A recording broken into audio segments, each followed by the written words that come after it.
Lacroix. Oh, Silvang Silva Lelong, Lelong ya, Silvang Lacroix. Lelong Lacroix, ya. Masih muda dan bahasa Indonesianya sangat Bagus banget. lancar, Iya. lancar. Lihat pas di EHF itu bukan beliau kemarin juga ngisi di EHF. Oh di EF ya, Iya EHF beliaunya ya. ngisi di, oh ya, iya. Jadi memang tadi Pak Dodi juga ikut ikut sesi itu. Iya. Iya. Kebetulan kita banyak ini yang partisipan yang ikut Andre dan Iya, Mendy adalah alhamdulillah. junior Anda gitu. Jadi Siap, siap Ibu. semoga ini memang untuk ladang amal Andre mengamalkan ilmunya ya. Amin, amin, nggih. Amin. Ya. Semoga banyak yang Videonya. nyusul Ibu nanti. Amin ya. Banyak yang nyusul habis ada Andre-Andre baru. Iya, harus itu. Ini nanti yang share screen Andre sendiri atau Vanessa? Saya bisa sih share screen sendiri nanti. Oh ya, wes ya. Iya. Ya baik, mungkin MC bisa dimulai ya. Silakan Ya, Mbak Fani. Iya, terima kasih.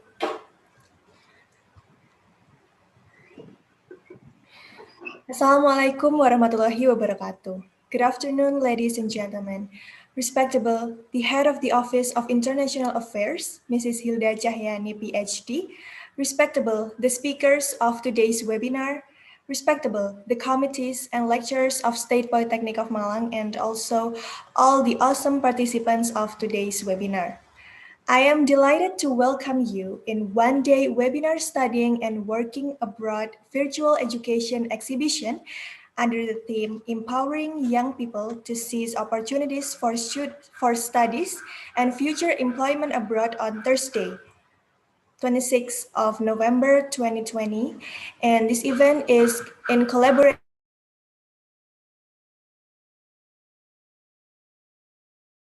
I'm sorry, am I audible?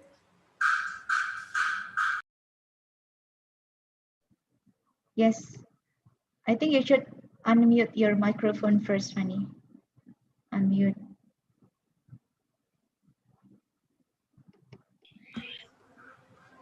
Okay. And this event is in collaboration with the Student of English Department in the class 3C and supported by Swiss Berlin Malang. I'm Fanny Fajar Aprilia. I'm the third semester student of English Department. I am the Master of Ceremony of today's webinar, and I'm very happy to see you all. First of all, let's praise our God Allah, the most gracious, the most merciful, the creator and sustainer of the universe. Peace be upon Prophet Muhammad Sallallahu Alaihi Wasallam, the last messenger of Allah who has guided human life from the distraction to the right way of Islam. Before I read a rundown for today's webinar, let me read the rules.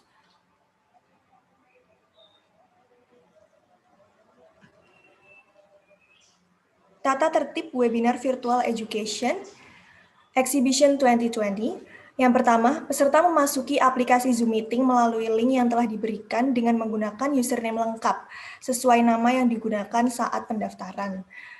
Bagi peserta diusahakan untuk menggunakan background yang telah dibagikan panitia melalui grup WhatsApp. Peserta dilarang saling mengirim pesan pada kolom chat Zoom selama webinar berlangsung. Peserta hanya boleh menghidupkan mikrofon atau unmute ketika sudah dipersilahkan oleh moderator. Selanjutnya, peserta dilarang membagikan link Zoom Meeting dan link absensi kepada pihak yang tidak berkepentingan. Dan yang terakhir, e-sertifikat akan diberikan kepada peserta yang mengikuti kedua sesi, yaitu sesi pertama dan sesi kedua webinar. So we're heading to the rundown of this section. The first one is opening. The second one is the first presentation section from Mr. Nicky Andre, and then the second presentation section is from Dr. Katarzina my Ms. Weska. And then the last presentation section is from Mrs. Anna Jashimiak. And finally, closing. So without any further ado, let's listen to our first speaker. And this section will be handled by our moderator, Vanessa. So please, Vanessa, handle this section. Baik, terima kasih untuk rekan saya, Fani. Apa suara saya cukup terdengar? Terdengar. Baik, selamat sore Bapak, Ibu, dan teman-teman mahasiswa sekalian. Kembali lagi bersama saya, Vanessa Rizky, selaku moderator pada sesi kali ini. Pada sesi kali ini diawali dengan presentasi dari, kita panggilnya Mas ya, karena tadi Mas Andre tidak mau dipanggil Pak. Oke, Iya, Mas aja. baik. Kali ini kita kedatangan Mas Niki Andre Prabatama. Terima kasih telah hadir di tengah-tengah kita pada sore hari ini. Sama-sama. Gimana kabarnya, Mas? Alhamdulillah baik. Alhamdulillah. Baik, sebelum memulai sesi kali ini, saya akan menginformasikan untuk waktu sesi kali ini sebanyak 35 menit yang akan terbagi menjadi 2 bagian. 25 menit pertama untuk penyampaian materi, dan di akhir sesi nanti akan ada 10 menit terakhir untuk sesi tanya-jawab. Dan nantinya untuk pertanyaan dapat langsung dikirimkan melalui chat box pada saat sesi tanya-jawab dimulai. Jadi untuk sistem pertanyaannya masih sama seperti sesi tadi di pagi. Untuk mempersingkat waktu, perkenankan saya membacakan riwayat singkat dari Mas Niki Andre Prabatama. Mas Niki Andre Prabatama merupakan master student yang sekarang sedang menjalani kuliah di Prancis ya, Mas? Oh enggak, di UK, di Scotland. Oh, mohon maaf. Di Heriot-Watt University. Oh iya, mendapat Erasmus Mundus Awardee dan merupakan Polynema alumni, juga part-time basic French language course teacher in French Club di Politeknik Negeri Malang. Iya, di Warung Prancis. Beliau juga mendapat Bachelor Degree of Applied Engineering Electronics Engineering di tahun 2019. Iya. Baik, langsung saja kepada Mas Niki Andre Prabatama. Saya persilahkan. Oke, terima kasih Vanessa. Selamat pagi waktu UK, teman-teman, dan selamat sore waktu Indonesia, bagian Barat. Ya, aku mau coba share screen dulu ya, bentar ya. Oke, bisa lihat screenku kan ya? Ya, bisa. Oke. Yang terhormat Ibu Hilda, Ibu Ika, dan juga speaker yang lain. Makasih udah diberi kesempatan buat berbagi ilmu buat adik-adikku yang ada di Polynema dan juga buat teman-teman yang dari instansi lain.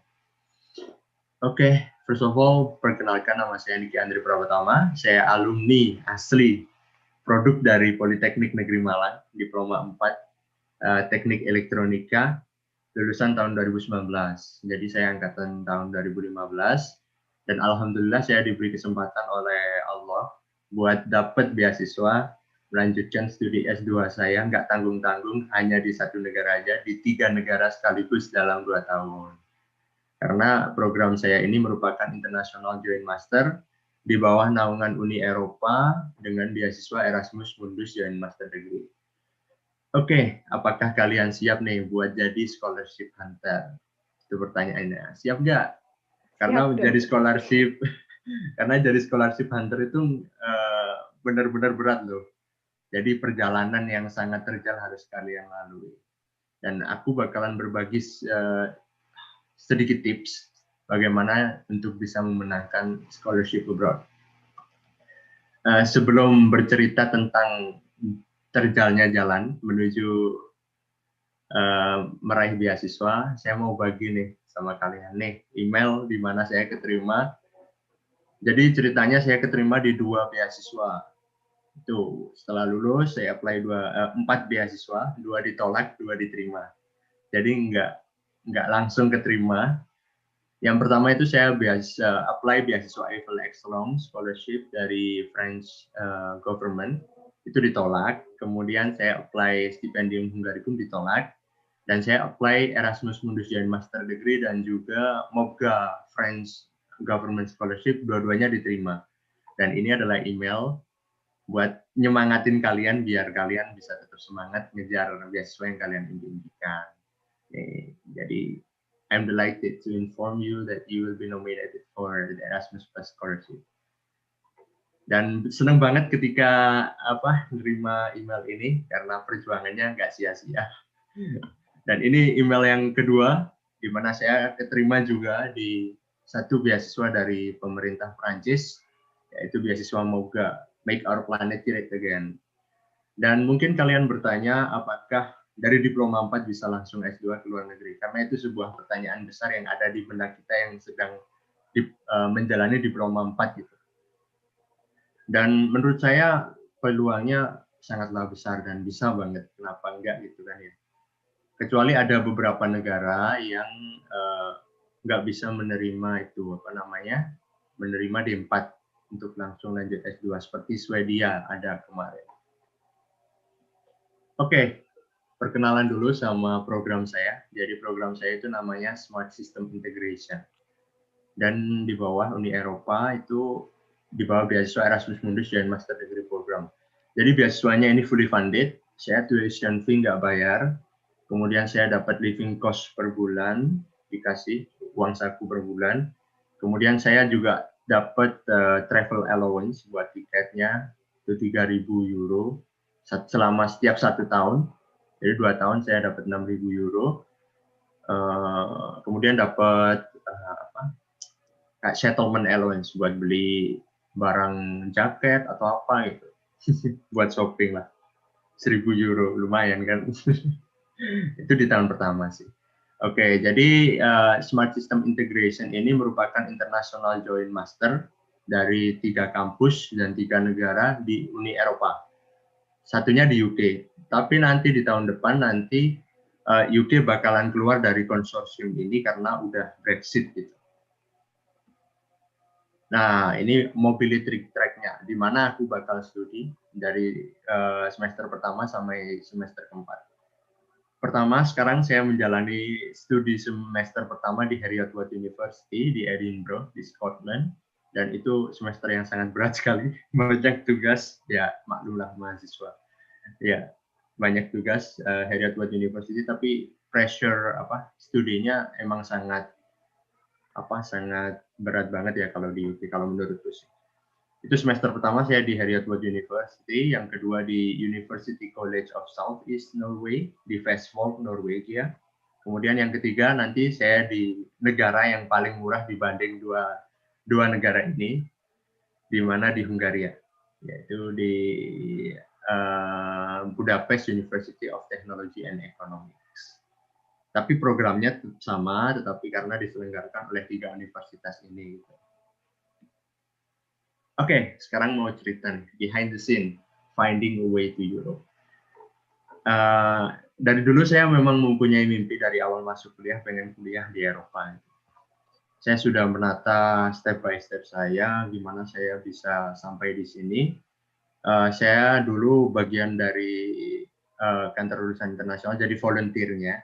Jadi volunteer kantor urusan internasional, terus pernah diberi kesempatan jadi ketua dari Warung Prancis, dan itu benar-benar membantu banget step by step saya buat bisa benar-benar mewujudkan mimpi saya buat kuliah di Eropa.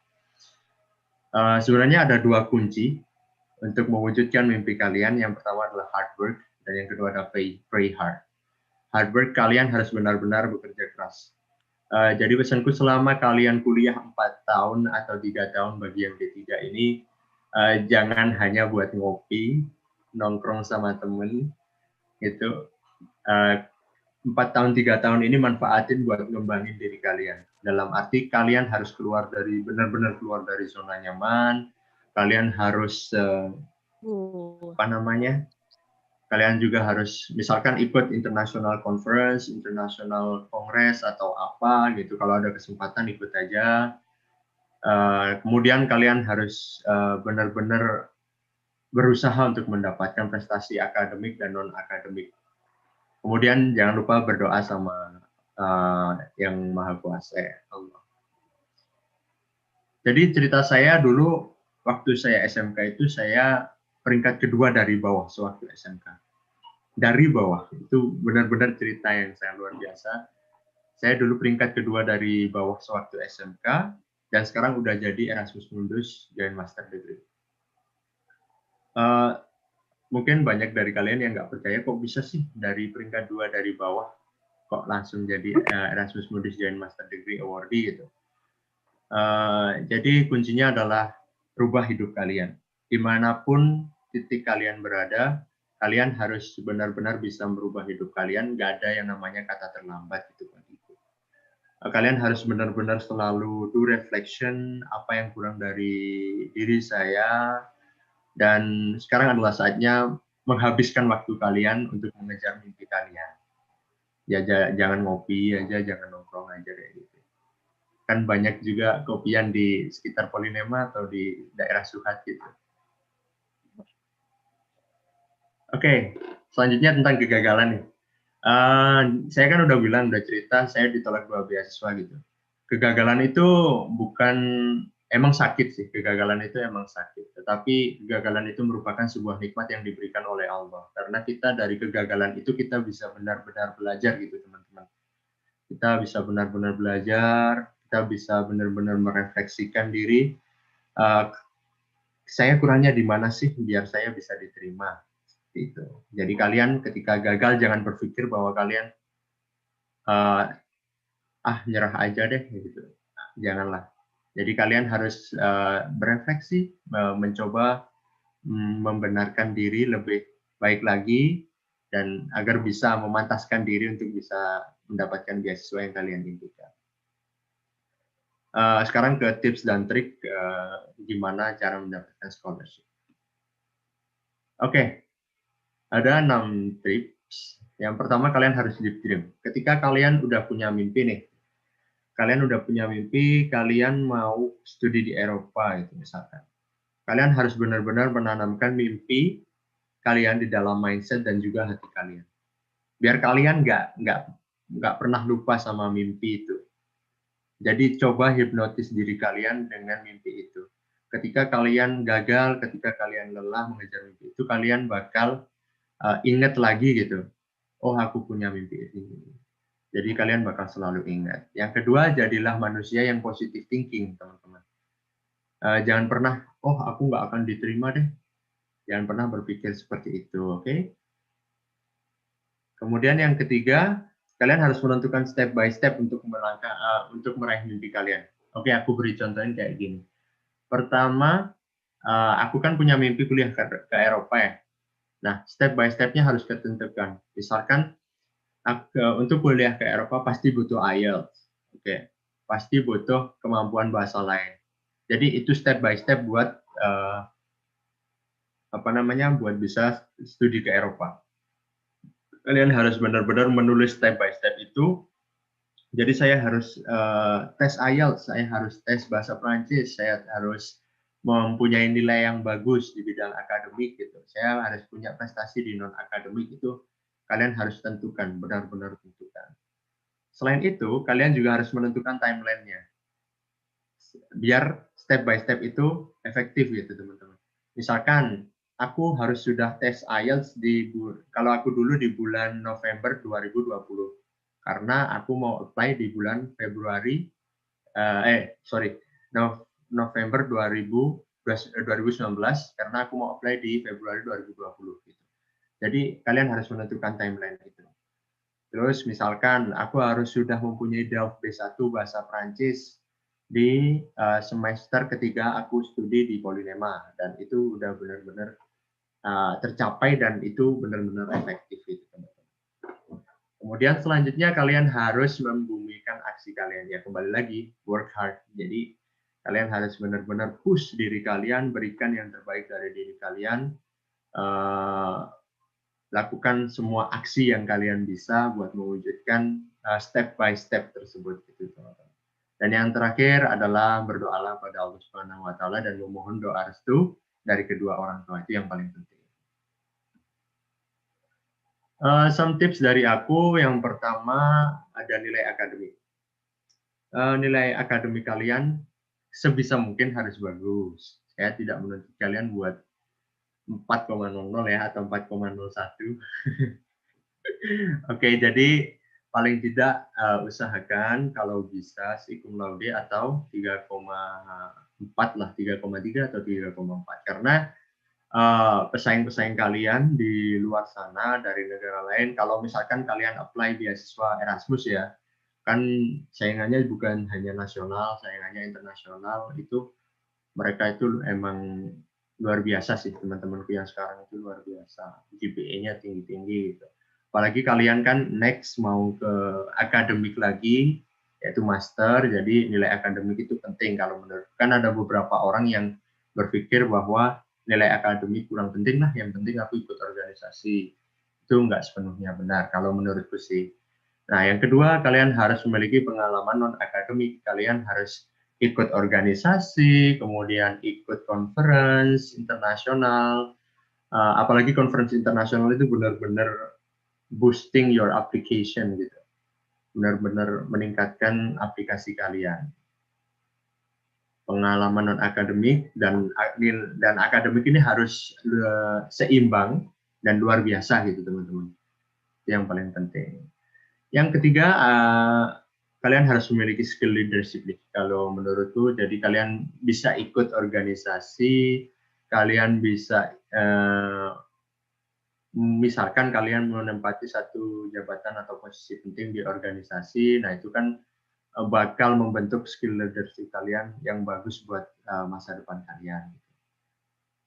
Kemudian yang keempat ada public speaking. Public speaking itu penting juga karena kalian di sini bakal sering presentasi, kemudian pas kalian interview nanti, di interview misalkan ada interview waktu seleksi beasiswa itu, juga kan pasti public speaking juga diuji. Kalau kalian gugup menghadapi interview kan juga public speaking-nya berarti kurang bagus gitu, jadi harus ditingkatkan lagi. Kemudian yang kelima, kemampuan bahasa asing. Aku nyaranin ke kalian sebisa mungkin kalau memang kalian benar-benar pengen buat kuliah di Eropa, jangan hanya belajar bahasa Inggris saja. Karena bahasa di Eropa itu nggak hanya bahasa Inggris. Ya kalau di UK emang basically we are using English in all over UK. Dari England, Scotland, Wales, semuanya pakai bahasa Inggris, tetapi dengan aksen yang berbeda gitu. Scotland punya aksen yang berbeda, England punya aksen yang berbeda gitu. Tapi kalau kalian sudah benar-benar ke Europe, itu notabene yang mereka pakai rata-rata ada yang Jerman dan juga Prancis, ada Portugal dan Spanyol gitu bahasanya. Jadi sebisa mungkin selain bahasa Inggris, cobalah untuk belajar bahasa asing yang lain. Itu some tips dari aku. Kemudian dokumen tips. Overall dokumen apa sih yang dibutuhkan buat apply beasiswa? Yang pertama tentunya kalian harus urus paspor dulu ya. Dulu aku berpikir nih, buat apa sih ngurus paspor, mau kemana juga kan ya. Tapi yang penting ada paspor aja lah. Kalau udah disuruh diberi kesempatan sama Allah buat keluar negeri, udah punya paspor kan. Ngurus aja paspor. Nanti kalian apply kan pasti juga butuh paspor gitu. Kemudian yang kedua, kurikulum vitae. Untuk di kurikulum vitae ini, itu kalian harus benar-benar memberikan poin-poin yang penting aja dalam cerita hidup kalian gitu. Jangan kalian menulis jangan kalian menulis prestasi ketika kalian SMP. Jangan kalian menulis prestasi ketika kalian SD gitu. Tulis aja prestasi-prestasi atau pengalaman-pengalaman organisasi, kompetensi ketika kalian kuliah di Polinema ataupun ketika akhir-akhir SMA gitu nggak apa-apa. Gitu. Kayak gitu. Jadi dan kemudian carilah yang relevan dengan bidang studi kalian gitu teman-teman. Prestasinya. Kalau mungkin kurang relevan dengan bidang studi kalian, misalkan nih kalian kan D3 bahasa Inggris gitu ya. Tapi kalian punya prestasi dalam bidang bisnis atau manajemen. Nah, coba kalian sebutin di CV sedikit aja bahwa bagaimana cara kalian melingkan dari bisnis ini ke bahasa Inggris kayak gitu. Oke, next, motivation letter atau personal statement. Oke, di motivation letter ini atau personal statement ini keduanya hampir sama, hanya berbeda dalam beberapa struktur saja. Dalam arti personal statement itu lebih bercerita tentang masa lalu kalian, teman-teman. Jadi, misalkan nih, kenapa saya milih D3 Bahasa Inggris untuk kuliah saya di Polinema? Gitu. Kalian harus sebutin alasan itu. Nah, kalau motivation letter, perbedaannya dari personal statement itu motivation letter itu lebih future, lebih apa ya, berbicara tentang masa depan kalian. Nah, kuncinya dari kedua ini, kalian itu harus menjadi problem solver dari sebuah permasalahan yang ada di lingkungan sekitar kalian, gitu teman-teman.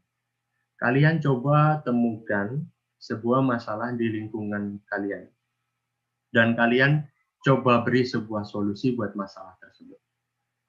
That's the important point dari motivation letter atau personal statement kalau menurut gue. Kemudian higher education diploma, kalau di Polinema kan kita udah dapat 2 bahasa nih, udah multi language ya ijazahnya, jadi nggak perlu ditranslate lagi. Kemudian official transcript dari Polinema juga butuh, dan ini evidence of language proficiency yang aku bilang tadi, IELTS. Nah, untuk IELTS ini ada beberapa tips dari aku cuma bisa ngasih satu tips aja karena aku bagus di listening aja ya teman-teman ya. Yang lain pas-pasan lah. Jadi kalian harus menjaga skor kalian overall-nya itu kalau mau aman 6,5. Dan itu benar-benar susah banget sih kalau menurutku IELTS. Tapi nggak tahu ya kalau buat kalian yang dari prodi bahasa Inggris mungkin kan lebih mudah ya. Dan aku punya tips buat listening section di IELTS. Biasakan kalian buat mendengarkan something dalam bahasa Inggris gitu. Misalkan podcast ataupun berita BBC News dalam bahasa Inggris gitu. Itu selama 10 menit atau 15 menit setiap hari. Jadi lakukan rutin setiap hari, maka kalian akan terbiasa dengan aksen orang UK seperti apa. Gitu. Karena IELTS itu aksennya lebih orang UK ya. Tapi juga ada IELTS yang listening sectionnya itu isinya ada yang logatnya orang Spanyol, ada. Jadi agak gimana gitu ya, sulit memahami. Aku aja kuliah diajar profesorku dari Prancis sama Spanyol aja kayak bingung gitu Mas Ian.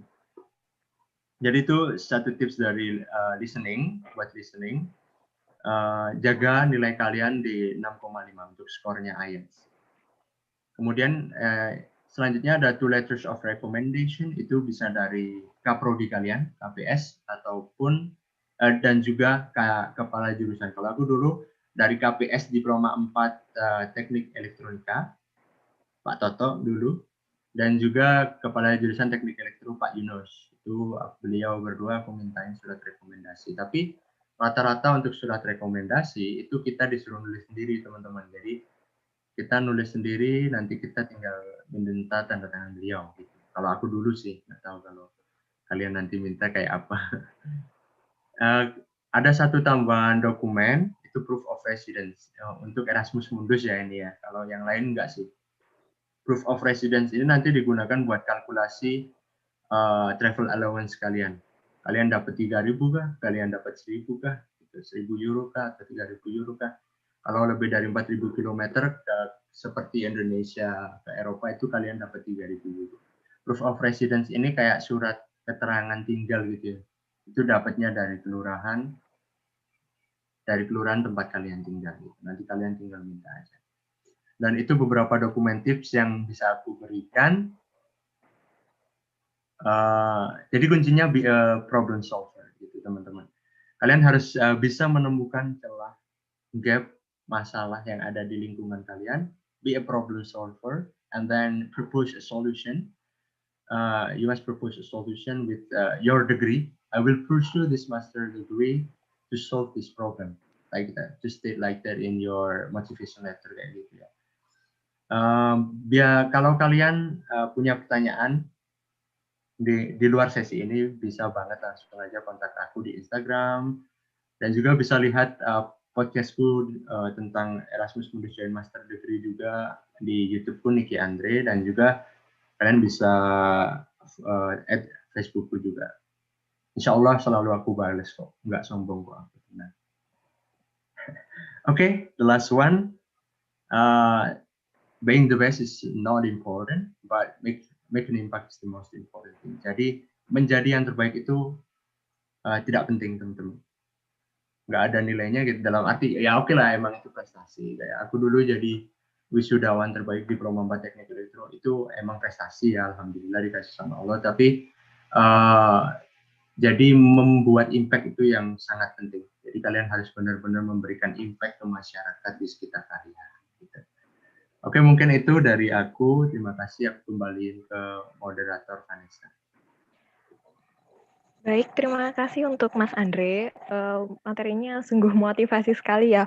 Apalagi tadi dari awal juga prestasinya banyak sekali dan diterima di 2 beasiswa itu juga luar biasa.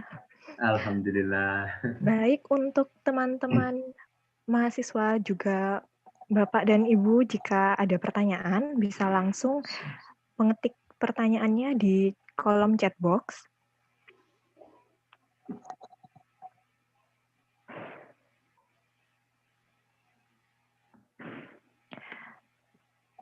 Oke. Baik, langsung saja ya Mas. Ini ada pertanyaan dari Tiana Nur Setiawati. Bagaimana cara Mas Andre memanajemen waktu ketika mempersiapkan diri untuk berkuliah di luar negeri? Karena kan disampaikan tadi kita harus balance ya antara akademik maupun non-akademik juga. Nah, itu bagaimana Kak? Oke. Seperti yang aku pesan tadi ya, aku dulu itu waktu kuliah di Polinema jarang banget punya waktu buat ngopi sama teman, nongkrong sama teman. Karena waktunya semua aku habiskan buat les bahasa Prancis, buat les IELTS gitu. Cara memanajemen waktunya, kalian harus punya prioritas gitu teman-teman. Dalam arti, oke, untuk minggu ini aku harus fokus ke akademik gitu. Aku harus ngerjain tugas. Nah, setelah tugas kalian selesai, ada waktu longgar, itu kalian harus do something else gitu. Kayak kalian harus ikut fokus ke organisasi. Nah, setelah organisasi selesai, ada tugas lagi kan? Tugasnya jangan dipending, dikerjain langsung, selesai, kemudian langsung ke konferensi internasional gitu. Kalian apply konferensi, diterima, kemudian kalian berangkat gitu. Jadi itu tadi yang kayak apa ya? Timeline-nya itu harus benar-benar bagus gitu kalian. Oke, mungkin kalian sibuk dan nggak punya waktu, tapi that's okay gitu. Kalian harus, kalian yang terpenting kalian jangan stres, teman-teman. Jadi mental health itu benar-benar penting banget. Kalian harus menyeimbangkan. Misalkan saya udah kerja keras, sudah minggu pertama bulan Desember udah ngerjain tugas yang numpuk gitu ya.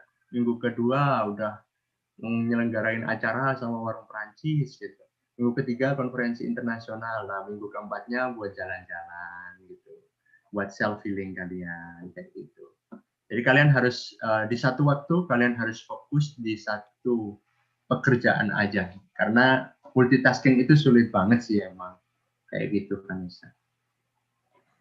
Baik, jawabannya cukup jelas ya Mas Andre. Mungkin kalau dari mahasiswa sendiri tuh sedikit-sedikit dibilang self-reward gitu. Jadi ujung-ujungnya terlalu banyak membuang-buang waktu sampai alih-alih dibilang self-reward. Yeah, that's normal. Bisa langsung ke pertanyaan berikutnya. Ini ada dari Ihsan Ardiansyah.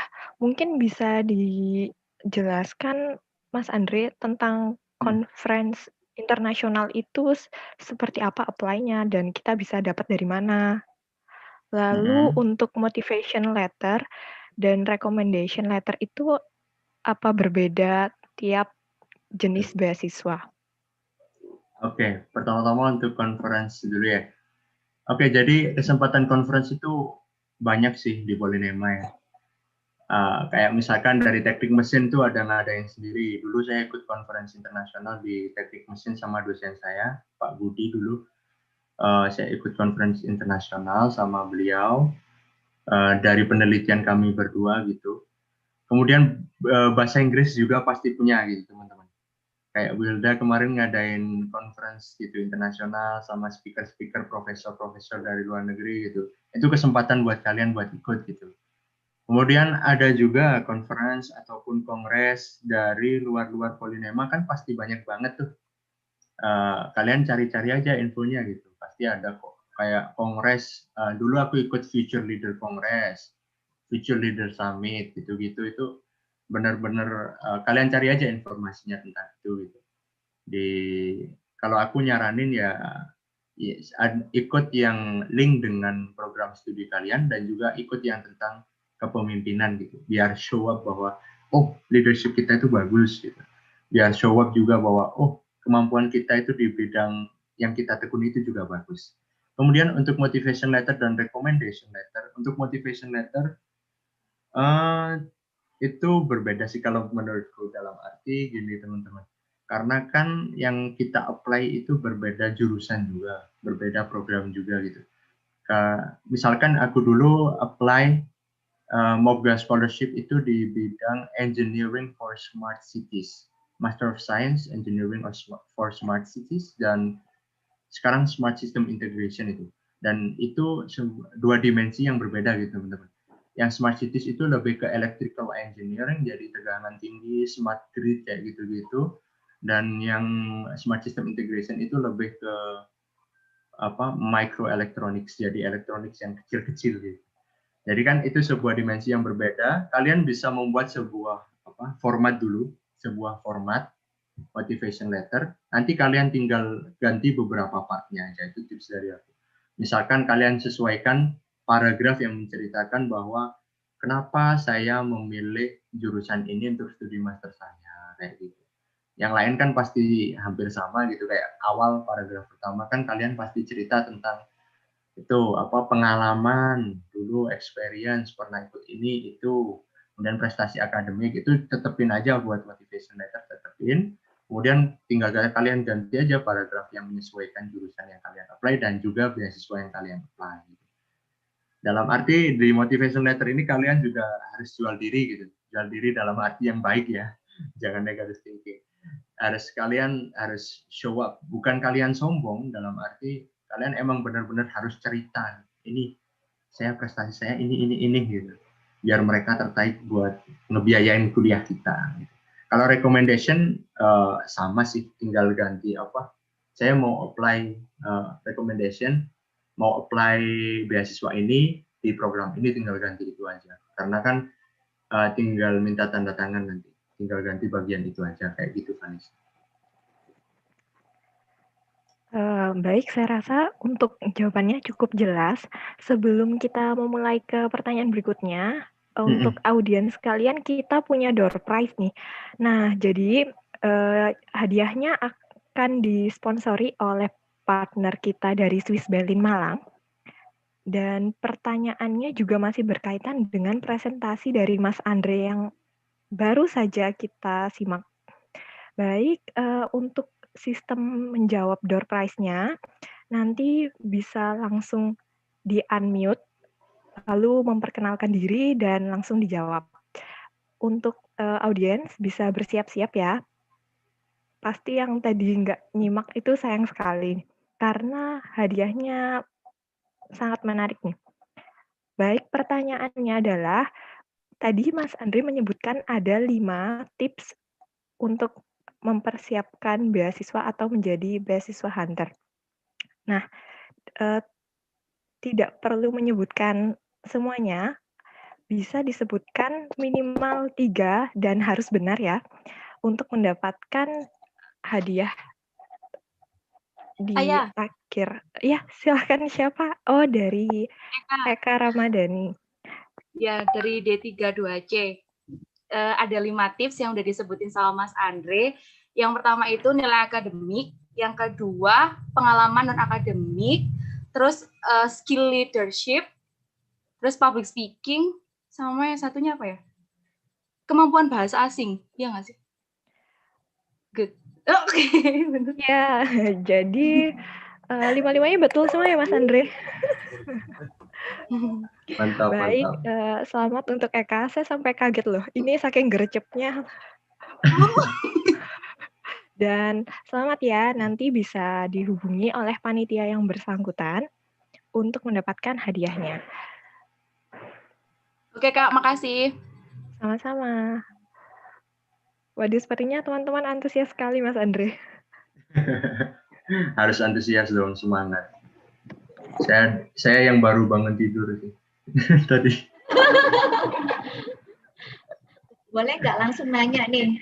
Boleh Ibu, monggo. Silahkan Ibu. Langsung. Ya, saya mungkin mewakili teman-teman mahasiswa juga ya. Takutnya nanti ada pertanyaan yang penting yang teman-teman ingin tahu. Andre, ini saya mau bertanya sama Andre. Sebetulnya kesempatan seperti ini we've been waiting for long time ya. Jadi pada saat saya tahu Andre dapat beasiswa itu saya langsung pengen minta Andre untuk sharing ke juniornya, pasti itu ya. Pasti, dan ternyata alhamdulillah event ini terselenggara dan juga diselenggarakan oleh mahasiswa sendiri. Let's give applause to our students. Keren nggak sih, ya kan? Keren Ibu, keren banget. Dan iya, dan yang keren pasti mahasiswa ya, bukan dosennya. Kalau yang keren dosennya udah nggak zaman sekarang ini, yang keren mahasiswanya harus.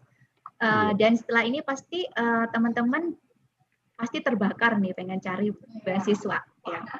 Ya, panas belajar bahasa Perancis, belajar bahasa Inggris lebih ini lagi serius lagi, dan kemudian bahasa Jepang. Ya Andre, as we know that nowadays like the biggest enemy of young generation is this, ya. Nah itu. Ibu.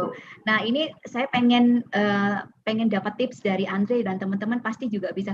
Gimana sih bisa manage agar kita itu belajar ya, belajar dengan efektif dan committed gitu. Seperti Andre, saya ingin dapat scholarship, saya ingin berhasil mendapatkan scholarship, masters ya, Erasmus dan sebagainya itu.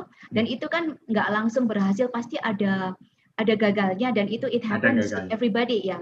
Itu bagaimana caranya Andre jauh-jauh dari ini, itu tadi. Kalau ngopi kan tadi kan kita udah tahu Andre nggak suka menghabiskan apa ya waktu itu. Tapi kayaknya ini nih susah banget. Yang WhatsApp, yang sosmed, yang game itu gimana caranya? Itu yang pertama Andre. Yang kedua ini penting adalah setelah Andre dapat scholarship, sekarang kan Andre kuliah. Nah kuliah ini kan bukannya euforia langsung senang kan enggak, tapi kan susah kuliahnya ya. Susah nggak? Susah Ibu, susah coba banget. Sharing sama teman-teman. Kalau udah dapat scholarship, tantangannya gimana? Susahnya gimana? Siap. Ya, siap. Ya. Oke, sama-sama. Makasih Bu buat pertanyaannya. Oke, kalian pasti semua punya ini kan ya. Oke, jadi ini emang benar-benar mengganggu kita gitu. Dalam arti aku juga waktu kuliah di sini ngerjain tugasnya 15 menit gitu. Bermainnya ini setengah jam. Jadi kalian itu emang tantangan buat kita. Jadi kalau kalian mau fokus, itu kalian harus benar-benar take time. Dalam arti kalian off-kan dulu HP kalian buang jauh-jauh dulu. Kalian taruh di laci gitu, kalian sembunyikan. Kalian izin dulu tapi sama pacar kalian izin dulu biar gak terganggu pikirannya. Misalkan nih, sayang aku mau belajar dulu nih gitu. Kasih waktu setengah jam ya atau 1 jam gitu. Nanti aku hubungin lagi kayak gitu. Nah, setelah itu HP kalian matiin, kalian taruh di laci gitu. Terus fokus deh. Kan pasti kalian pikirannya pasti, oh Facebookku nih ada apa, oh Instagramku nih ada apa gitu. Itu pasti muncul gitu. Nah, tapi kalian coba tetap fokus aja. Dengan mematikan HP kalian, pasti kalian benar-benar bisa fokus sih kalau menurutku. Tapi jangan lupa izin ke pacar dulu gitu. Izin ke pacar dulu biar nggak marah. Oke, that's it kalau tentang masalah HP ya. Oke, kalau tentang kuliah di sini emang benar kata Bu Hilda. Itu sulit banget, emang sulit banget, apalagi menyesuaikan dengan atmosfer kuliah di sini yang benar-benar di-push harder daripada di Indonesia. Apalagi dengan bahasa yang berbeda dan logat yang berbeda-beda gitu. Kalau tantangan yang terberatku, kuliah di luar negeri itu yang pertama itu. Jadi menyerap kuliah itu nggak semudah kita menyerap kuliah di Indonesia gitu dengan bahasa yang kita tahu dan kita pakai sehari-hari. Apalagi bahasa Inggrisnya logatnya orang Italia gitu misalkan. Atau orang Cina gitu. The sickness, padahal the thickness, dia bilangnya the sickness of the being gitu. Dan itu benar-benar apa sih ini orang ngomong apa gitu. Dan itu tantangan yang pertama gitu teman-teman. Jadi kemudian ada juga orang Italia gitu atau orang Spanyol gak jelas gitu. Tiba-tiba nih rumus ini didapat dari ini. Nah, dari mana Pak gitu. Dan itu yang benar-benar tantangan pertama yang paling berat. Jadi menyesuaikan diri dengan bahasa dan logat mereka. Apalagi profesornya nggak hanya dari UK. Kalau dari UK kan aksennya masih bisa dipahami sedikit-sedikit ya. Kalau aksennya dari Spanyol gitu, Italia itu mereka keren-keren sih. Keren-keren sih orangnya. Pada gundul-gundul semua profesorku. Jadi gitu, itu tantangan yang pertama bahasa. Yang kedua itu homesickness. Itu tantangan terberat. Kalian rindu rumah, apalagi aku rindu istri gitu ya. That's normal thing. Ya, aku rindu istri, itu rindu papa mama, itu normal ya emang. Tapi itu yang benar-benar berat gitu. Dimana ketika kita harus fokus, tiba-tiba kebayangin rumah. Ngebayang kebayang sama papa mama, sama istri gitu. Ya Allah, kapan aku bisa pulang gitu. Tapi kita harus kembali lagi nyemangatin diri sendiri gitu. Ini mimpi yang aku mau, ini yang aku harus perjuangkan, dan itu bakal bikin kalian semangat. Jadi kalau kalian emang nanti benar-benar mau lanjut kuliah di luar negeri, kalian harus siap sama semua itu. Kalian pasti nangis kok. Kalian pasti nangis kalau kangen papa mama atau kalian kangen pacar kalian, itu pasti nangis. That's normal thing gitu. Apalagi kalian berpuluh-puluh ribu kilometer ya dari Indonesia ya. Okay. Itu tantangan yang kedua. Tapi ada satu obat yang benar-benar mujarab buat nyembuhin semua itu adalah keluarga besar Indonesia yang ada di sini. Kita punya PPI di sini, dan saya merupakan ketua divisi akademik di PPI Edinburgh sekarang di tahun ini 2020-2021, dan itu benar-benar cure semuanya gitu. Aku punya keluarga di sini, aku masak bareng sama mereka. Dan itu benar-benar bikin kita zona nyaman buat kita. Ngomong bahasa Jawa di sini itu ketemu orang Jogja, wah, itu merupakan sebuah nikmat yang luar biasa teman-teman, kayak gitu ya. Begitu Bu Hilda untuk jawaban dari saya. Baik, terima kasih Andre. Sami-sami Bu. Buat teman-teman jangan sungkan-sungkan nanya ya, bombardir aja saya sama pertanyaan. Ini kesempatan buat kalian gitu, jangan sungkan-sungkan.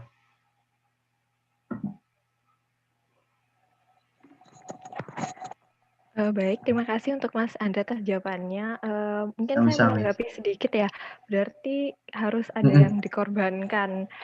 Apalagi ya, apalagi seperti yang Mas Andre bilang kan, kita juga tidak tahu kan perjuangannya Mas Andre dari awal berjuang mencari beasiswa, apalagi tidak mudah dengan saingan segitu banyak, dan yang dipersiapkan juga tidak sebentar dan tidak sedikit. Tidak sedikit. Semuanya harus berkorban sih, dalam arti nggak korban kita juga korban fisik gitu, kita push diri kita, tapi kita juga korban finansial juga dari orang tua. Kita masih ngutang, dalam arti oke, mereka biayain kita les IELTS gitu, tapi nanti yang ngutang dulu lah gitu. Nanti mencoba sebisa mungkin buat ngembaliin kayak gitu. Jadi harus berkorban emang. Dan be persistent ya, dalam arti kalian harus, pasti banyak orang yang ngomongin kalian state bahwa aku dulu selalu state ketika aku kuliah di 4, aku bilang bahwa aku pengen kuliah di luar negeri nih sama teman-temanku sekelas sama teman-temanku seangkatan gitu. Tapi mereka bilang, apaan sih? Masa bisa awakmu kuliah di luar negeri? Gitu. Teman-temanku bilang ngono. Dan itu malah menjadi pemacu semangat saya sendiri gitu. Jangan dengerin mereka. Oke, kita tangkap aja, nggak apa-apa lah. Oke, kalau sekarang saya diremehin nggak apa-apa. Kita lihat aja di masa depan kayak apa gitu. Kayak gitu teman-teman. Jadi itu jadi pemacu semangat kalian dan be persistent. Jangan kalian lembek gitu, jangan. Kayak gitu Vanessa. Apalagi yang ngomongin Mas Andre sebelum-sebelumnya pasti lihat story-nya Mas Andre di luar gitu pasti ngiri. Ya nggak tahu juga sih perasaan mereka kayak gimana ya, tapi yang penting I already proved that I can reach my dream gitu aja. That's the important point gitu. Buat mereka. Monggo. Maaf menginterupsi karena memang yang dilihat kan kelihatannya wah enak kuliah di luar negeri, bisa jalan-jalan. Lalu kita bisa sambil liburan, sepuasnya. Ya, kelihatannya emang kayak gitu ya di media sosial ya, dalam arti foto di kota tua Edinburgh gitu, di Old Town Edinburgh, di Isle of Skye gitu.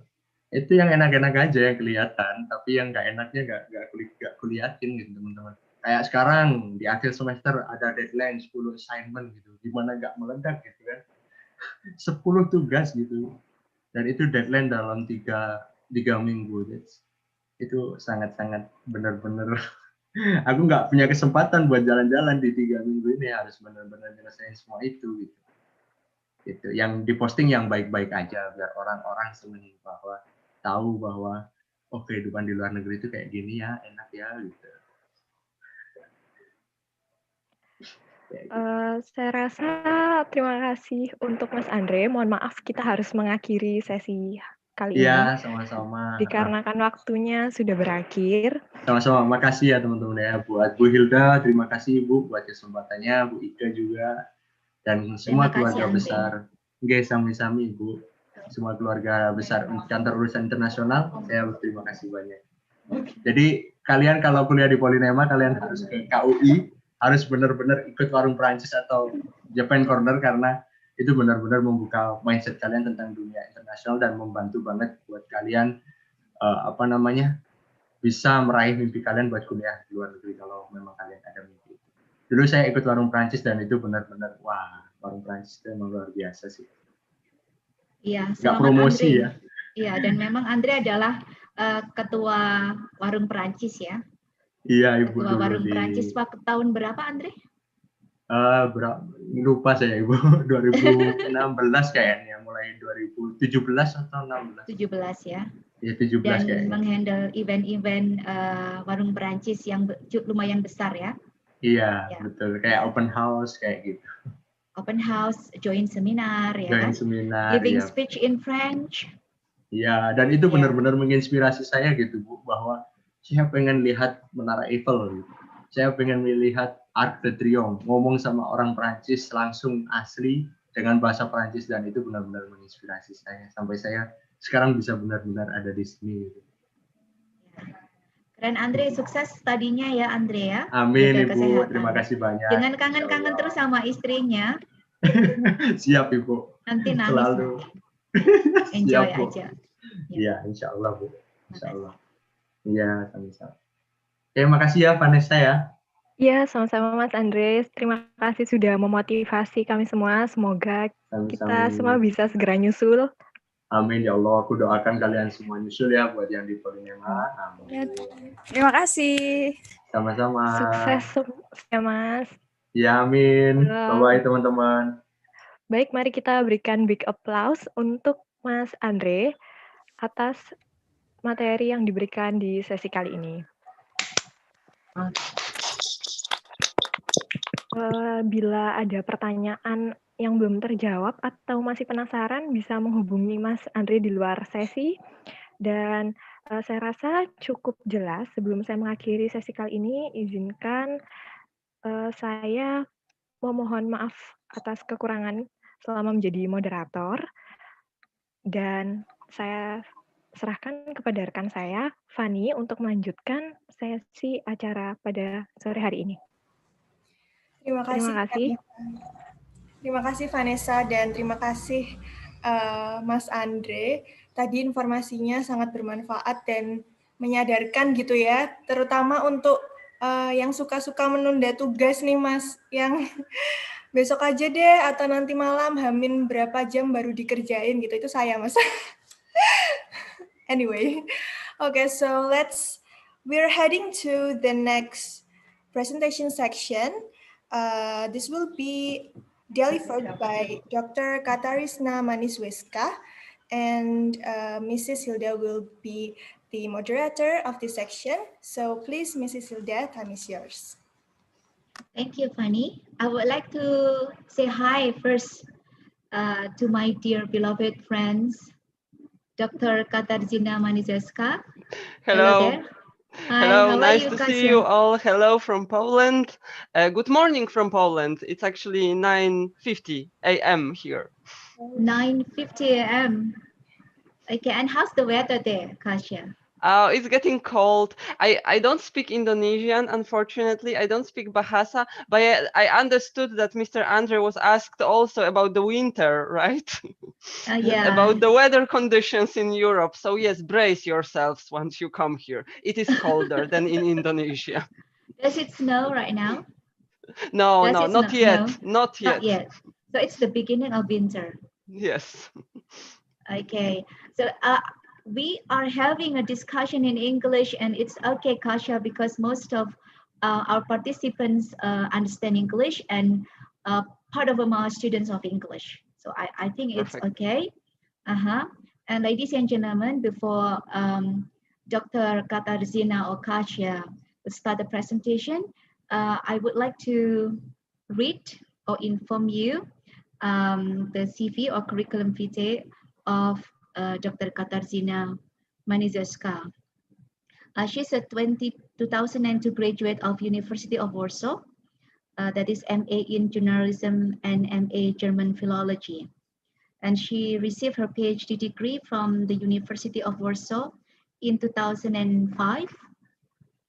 Her research focuses on history and development of political extremism and terrorism, with particular emphasis on media coverage of terrorism. So your expertise in terrorism. Okay, that's a little bit scary though. Interesting, yeah? She completed postgraduate studies in issues relating to organized crime and counterterrorism through the Faculty of Law, as well as postgraduate studies in management from Faculty of Management at the University of Warsaw. She's a member of Scientific Board of Terrorism Research Center and lecturer at Collegium Civitas. She authored 2 books entitled Terrorism and Media and Terrorism and the Media, and also it's in Polish. Okay, and right now she's a vice director of international relations at Collegium Civitas. So, Dr. Kasia, do you want to share the PowerPoint presentation yourself? Yes, please. Yeah. I will do that in a second. I just wanted to make a short comment about what Mr. Andre said at the end of his presentation. Sure. Namely, I saw that that you mentioned that being the best is actually not that important. What is important is to make the impact, to make your contribution to the world. And this is absolutely crucial. I totally share your views. And this is also why what we are trying to teach our students, also our international students at Collegium Civitas. To make your contribution, it's not only a win for you and for your professional careers in the future, but it also is a win for our countries, for strengthening the cooperation between the countries. And as I'm from Poland, from Warsaw, I also have to mention that this year we are celebrating the 65th anniversary of diplomatic relations between Poland and Indonesia. And you, dear participants, students, you are one of the most important chains, let's say, in strengthening these relations. and it radiates the whole diplomatic area. So really be aware that your contribution is valuable also to the development of our countries. And thank you for your interest in studying abroad and for your interest also in Poland.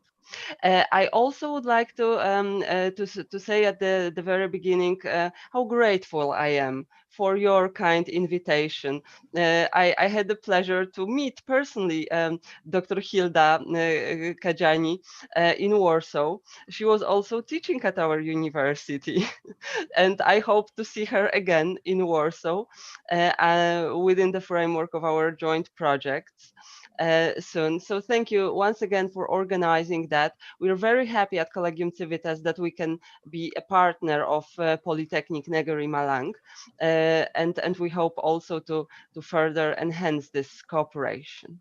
And now let me show you a few slides. I would like to tell you a bit about our university, but also about Warsaw and about Poland. And maybe you will find this interesting, inspirational even, and you will come one day to study with us. Then after my speech, my esteemed colleague, Miss Anna Jechimiak, who is the coordinator of the Erasmus Plus program at our university, will explain to you in details what are the scholarship opportunities in Poland under Erasmus Plus program, but also specifically at our university. So now let me try to share my screen. It should actually work. Okay, so I hope you can see the slide. Hilda, can you nod if you see the slide? So Yeah, it's clear. Okay, very clear. It's clear. Perfect. So our university is called Collegium Civitas. It's in Poland, in Warsaw. Warsaw is the capital of Poland, for those of you who may not know it yet. And we are actually located in this building that you see here on this slide. And this building is called the Palace of Culture and Science, and it is located directly in the center of Warsaw. It's one of the landmarks of Warsaw and of Poland, and I recently read that it is one of the most Instagrammable places in whole Poland. So when you come to our university, you can also get some followers and likes on the Instagram. But jokes aside, our university has been established by a group of professors from the Polish Academy of Sciences. We are an academic institution. We award bachelor's and master's degree and also doctoral studies we do conduct. The university was established in '97, so it is not that old compared to other European universities, but we actually pride ourselves on being rather young and dynamic, and we put a lot of emphasis on the international outlook. We run programs in Polish and in English, and for the starters, I would recommend you to consider programs in English, as Polish is one of the hardest languages to learn. However, when you come to Poland, take this opportunity and learn the language, at least try to learn the language. We offer also courses in Polish to our foreign students, and we strongly encourage them to learn Polish. It also can be an advantage on the job market. There are not many international specialists who do speak Polish, so that may be your career boost in the future. We have studies in 4 main disciplines. That is international relations, management, journalism and new media, very popular among international students, and sociology. In total at the university, we have roughly 2,500 students, more or less, maybe a little more. But among them, 400 students are in our English programs. The students come from 60 countries of the world. And among them, I'm proud to say, we have this academic year 13 students from Indonesia.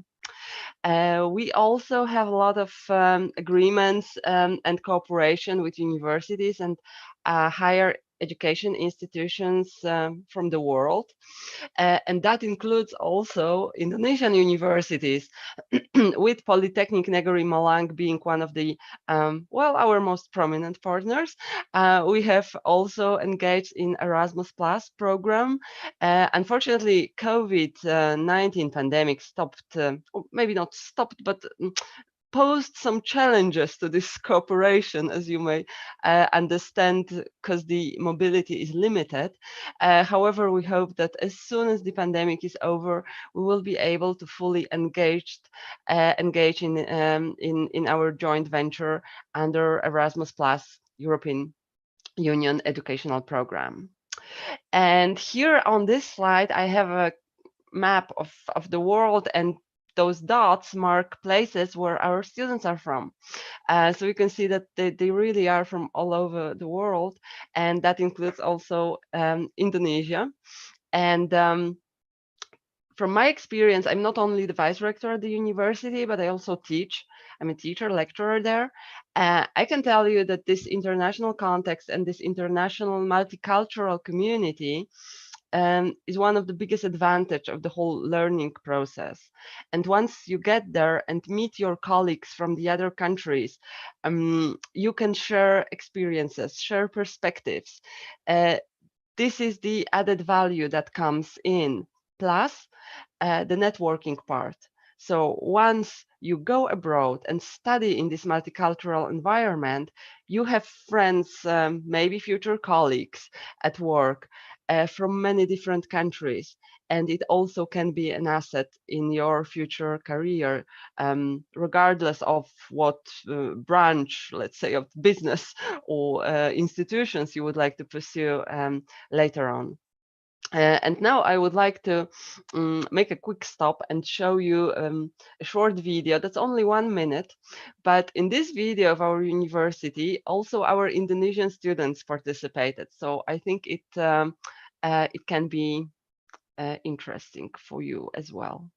And I must say I'm also share computer sound, because there will be sound as well. I really am proud of our students. So I hope you can see the video. In the Palace of Culture and Science, in the heart of Warsaw, the dynamic capital of Poland, there is a university.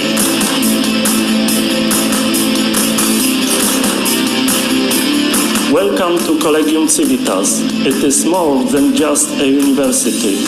For me, Collegium Civitas means tolerance, multicultural dimension, the most supporting atmosphere, the newest trends in higher education, engaged, great people who think out of the box, proactive, open-minded, inspiration, diversity, tolerance, development, fascinating, international atmosphere, experiences, high quality of education, integrity, empowerment, real excitement, creativity, opportunity, and the best students ever.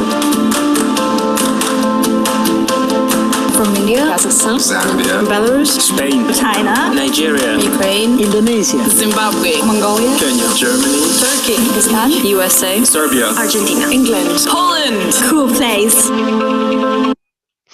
So as you see, our students are also engaged, and they weren't forced to participate in this in this video. I assure you, that was their initiative, and they were happy to share what they think about our university. The task was to say one word that they associate with the university, and so you get this glimpse into our academic community at Collegium Civitas.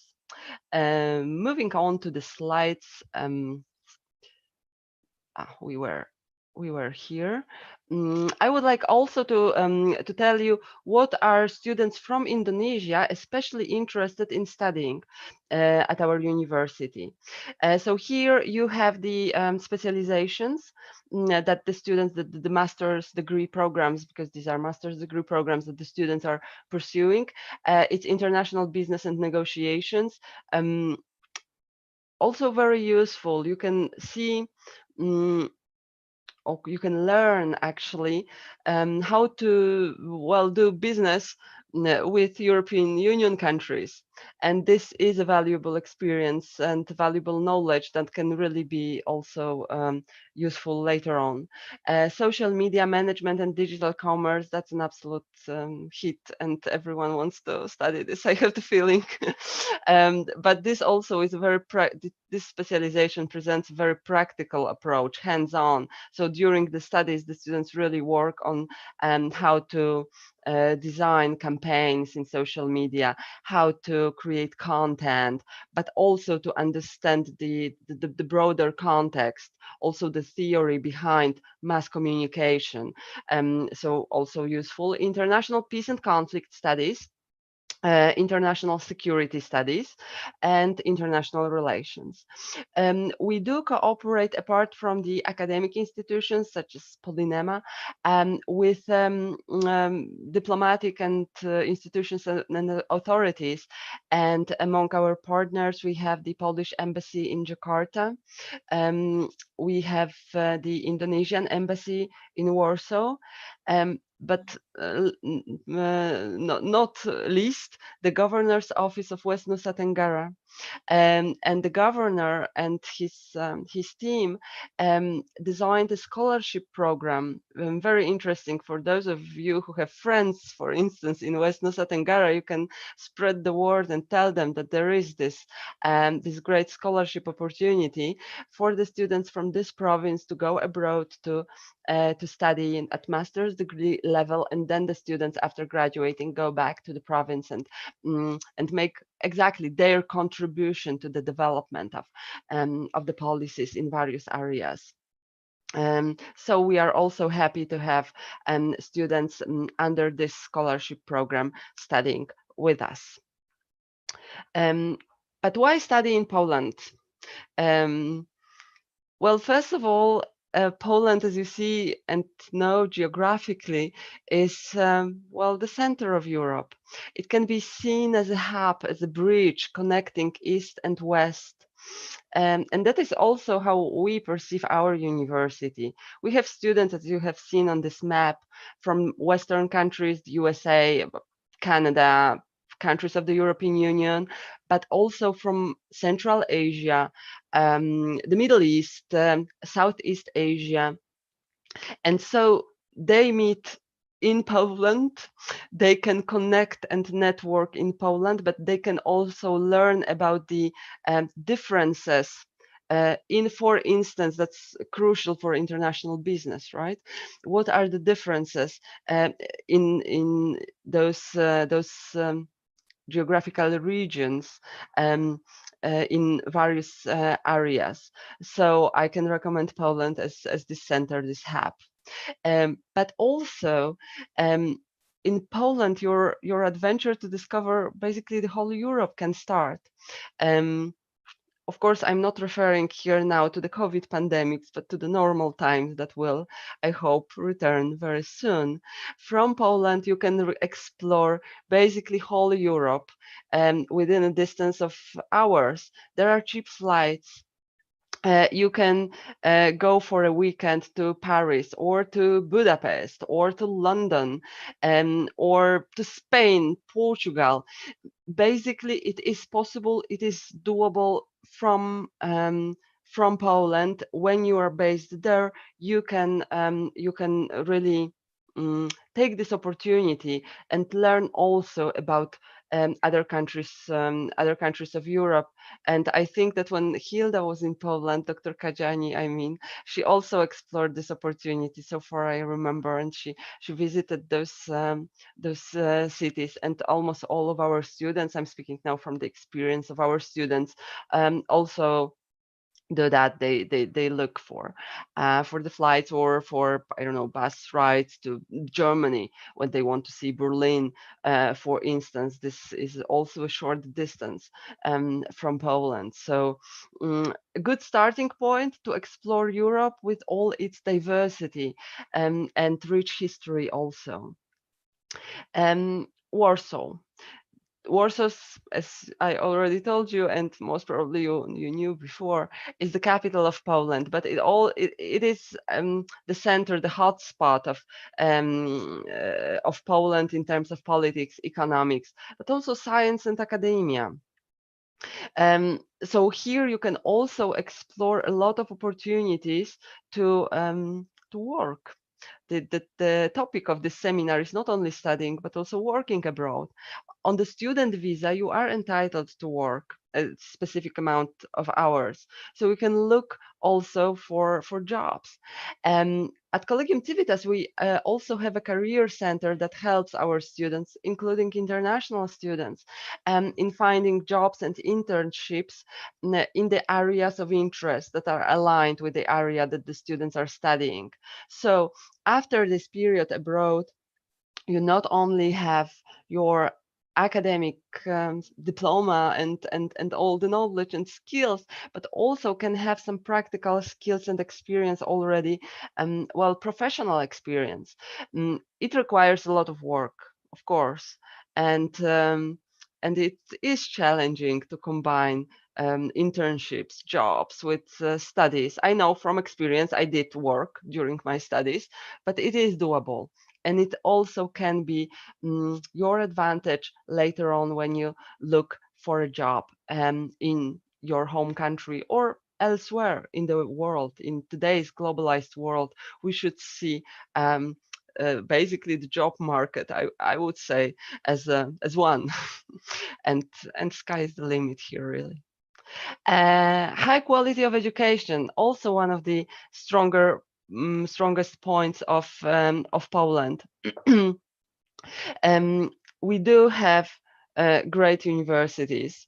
I'm not only referring to my university, which is obviously great, but also to other higher education institutions. The level of education, of instruction in English, as in Polish as well, of course, is really very high. And this diploma, Poland is, of course, a member of the Bologna process. That means that the diploma is also internationally recognized. And so you won't have any problems with the diploma from the Polish universities to be acknowledged as a specialist in this the given discipline when you will be trying to get a job abroad. Very important point, especially for the students: affordable prices. Compared to other European countries, Poland is affordable. Still, that's a result of the transformation process and all the economic changes in Poland, and most probably this situation will change at a certain point in time. But for now, this is the opportunity. If you want to study in Europe and have the high quality of education at an affordable cost, it is Poland. By the way, that's not me saying that. This is also, you can find this information in rankings. I found this one, that Warsaw was named as one of the most affordable European student cities. A point that can be important not only for you, dear students, but also for your parents, who will have to let you go away abroad. That is the safety. Poland is one of the safest countries in Europe, and it's not only in terms of small criminality and this type of dangers, but also actually in terms of terrorism. Dr. Kajani mentioned that I teach courses relating to terrorism, and so this I really know. Poland is really one of the safest countries when you take a look also at these global risks. So one advantage for Poland. Career opportunities and networking. This I have already spoke about a little bit, especially at universities such as the Collegium Civitas, when you can meet students and lecturers from many different countries. These networking opportunities can be very valuable later on for your career. rich culture and history. It's not possible in such a short speech to tell you all about Poland's culture and history. You have to find for yourself. I have prepared actually some sources also for those of you who will be interested in learning more, but it is worth exploring, it is worth knowing. And Poland's history has been marked also by tragedies, such as the atrocities of the Second World War. But to understand that can give you also a key to understand the current political processes that are going on, especially in Europe, on this border between the east of Europe with Russia and the west of Europe with European Union, the countries that are also NATO members. So especially for those of you who are interested in political science, in international relations, Poland is absolutely the unique destination to get the understanding, to get the full picture, let's say, by learning also about our history and taking this lens to understand the current process. Well, diverse, beautiful country. Poland is beautiful, and I will show you also a short video that bears testimony to that. I have to mention the delicious food. It is different from the Indonesian cuisine. I see that Dr. Kajani is laughing a little bit. I hope you liked Polish food. But love it. Love it so oh, much. Perfect. So we have a witness. Polish food really can be delicious. I recommend you to try this. And last but not least, the people. Polish hospitality, for instance, is absolutely legendary. We are friendly people, and we look forward to see people from other countries and to meet them, to talk with them, to learn about them, and I'm sure that you will also experience that for yourself. And now I would like to switch once again and show you this short video. These are, I would compare this video to postcards from Poland, from different regions. Maybe Poland is not that diverse as Indonesia is.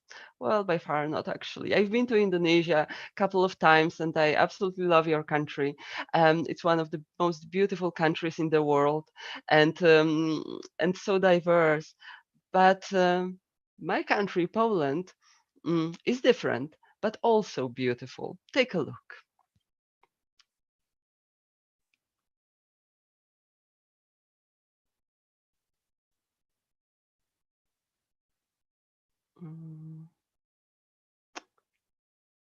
I hope that we will. Oh, no, sorry. That's the old video. Well, the challenges of online webinars. This one. I hope you can see now the YouTube screen with the title Explore Poland. Can someone nod if you see it? Okay. Yes, we can see that. Okay, perfect. Yeah. So sound and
So I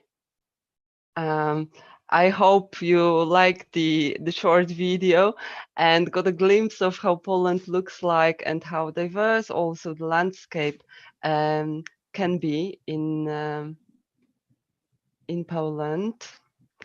And to slowly moving to the end of my presentations, as I already mentioned, I also prepared for those of you who would be interested in learning more about Poland and about studying in Poland, a couple of links, and I will of course share the presentation with Dr. Kajani, and maybe she can share that with the participants.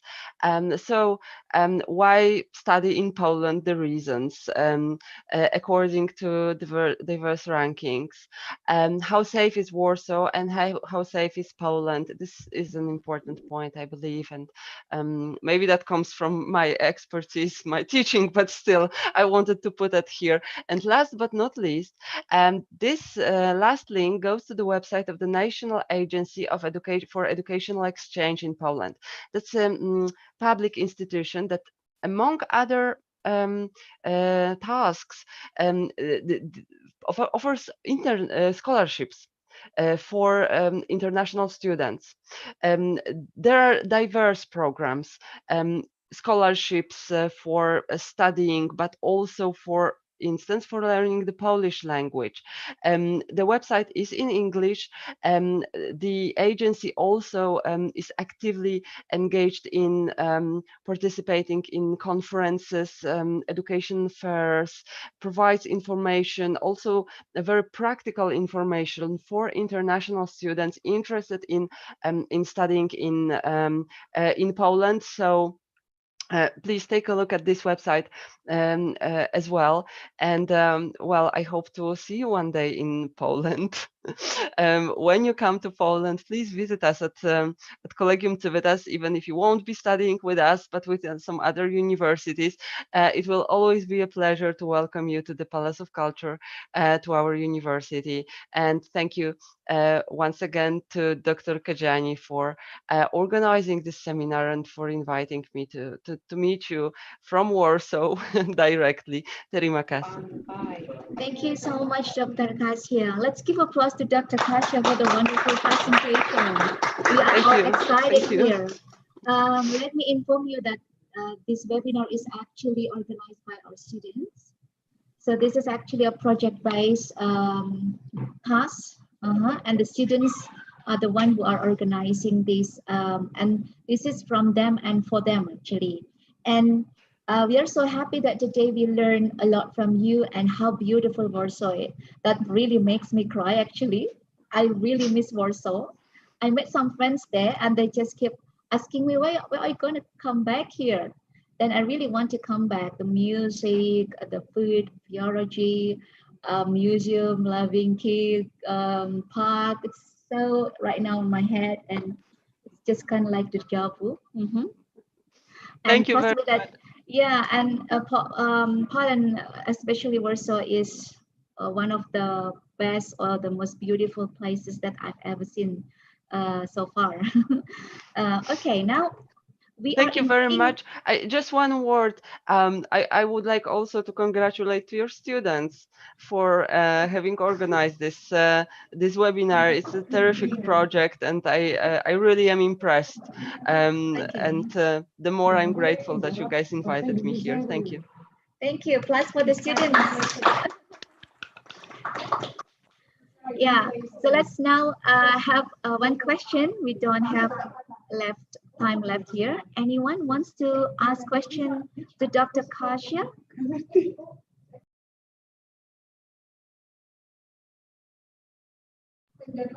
Yes, Desiana, can you please unmute your microphone and state your question, please? Okay, thank you, Ma'am Hilda. I'm Desiana Fadila Zain from English department. I want to ask, if I go study abroad in Poland, can I have to get part-time jobs to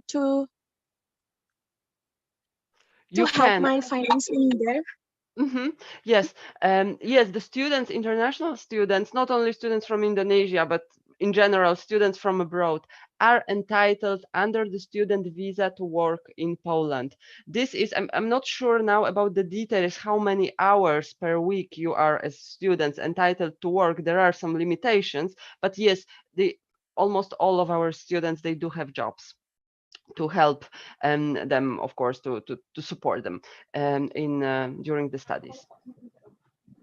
Okay, thank you, Desi. So you can still work and have part-time work, but under the regulation, of course. And one more question, Kasia, from Alfian, asking you.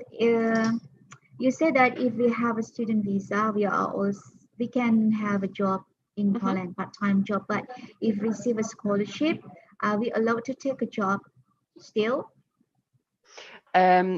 I think so. I didn't hear about any regulations that would prohibit it. I don't think it would be a problem, especially that the scholarships, there's so many different scholarships, different types of scholarships, that they are not, and different amounts of scholarships. So they are not directly related to the fact whether you are working or not working. It is because of your, I don't know, good grades, or you got to the Erasmus Plus program, right? This is something else than the work you do, the job you may get. I'm not sure about the programs that are funded from Indonesia, because every sponsor of a scholarship can have their own regulations. This is something I'm not sure about. But in Poland, I don't think there are any limitations. Okay, so that's good. So you can manage your study as well as have part-time job, which is really good for the experience. Okay, thank you very much, Dr. Kasia, for the insightful presentation today. Once more, let's give applause to Dr. Kasia. Thank you. Thank you so much. And let's move on to right now, Miss Anna Hamia. How do you say Hahimia or Jahimia? How do you say the name of Kasia? Hello everyone, my name is Anna Yahimia. Yahimia, okay. Miss Anna Yahimia, nice to meet you. Okay. Hello everyone. Hello. Before we start the presentation about Erasmus Plus, here we've got Miss Anna. She is the Erasmus Plus and International Exchange Coordinator at Collegium Civitas, Poland, at the Department for International Cooperation and Promotion. She is responsible for supporting students' mobilities under the Erasmus Plus program and other exchange programs, and also supporting staff mobilities under the Erasmus Plus program, supporting partnership agreements and interinstitutional agreements under Erasmus Plus program, and also international communication and promotion of Collegium Civitas. Ms. Anna, we cannot wait for your presentation anymore. It's very important for us. Could you please start? And do you want to share the screen yourself, or? Like that. Yes. Okay. I will share the screen.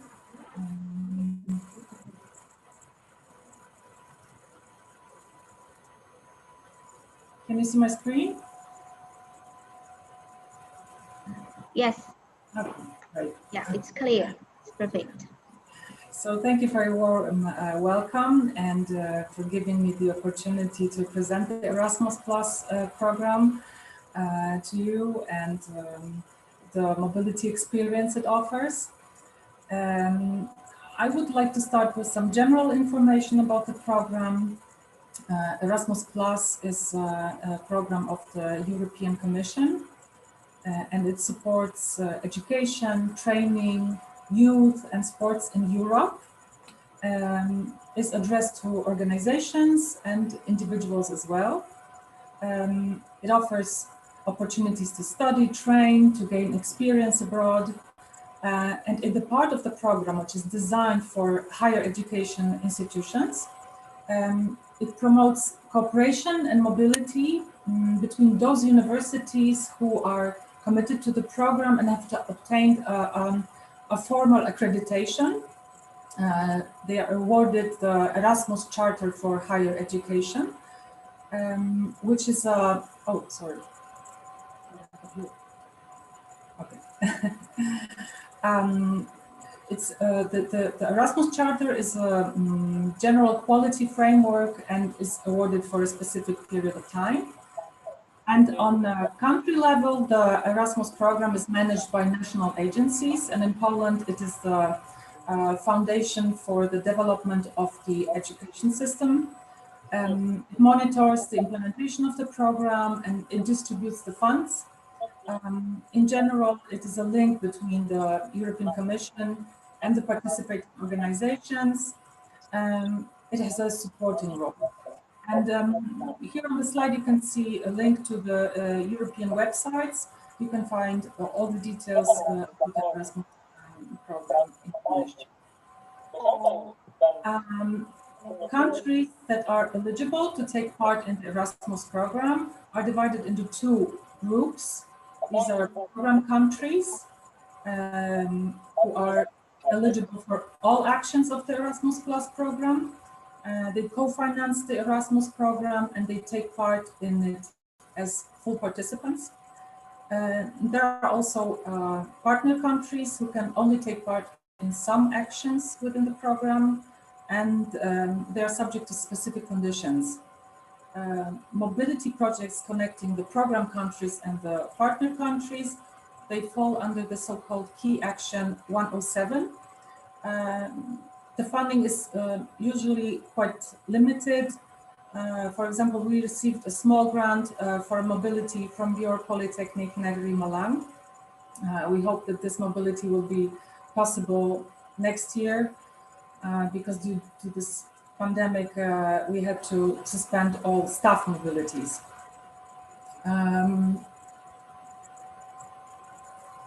Collegium Civitas has a wide network of partner universities from abroad.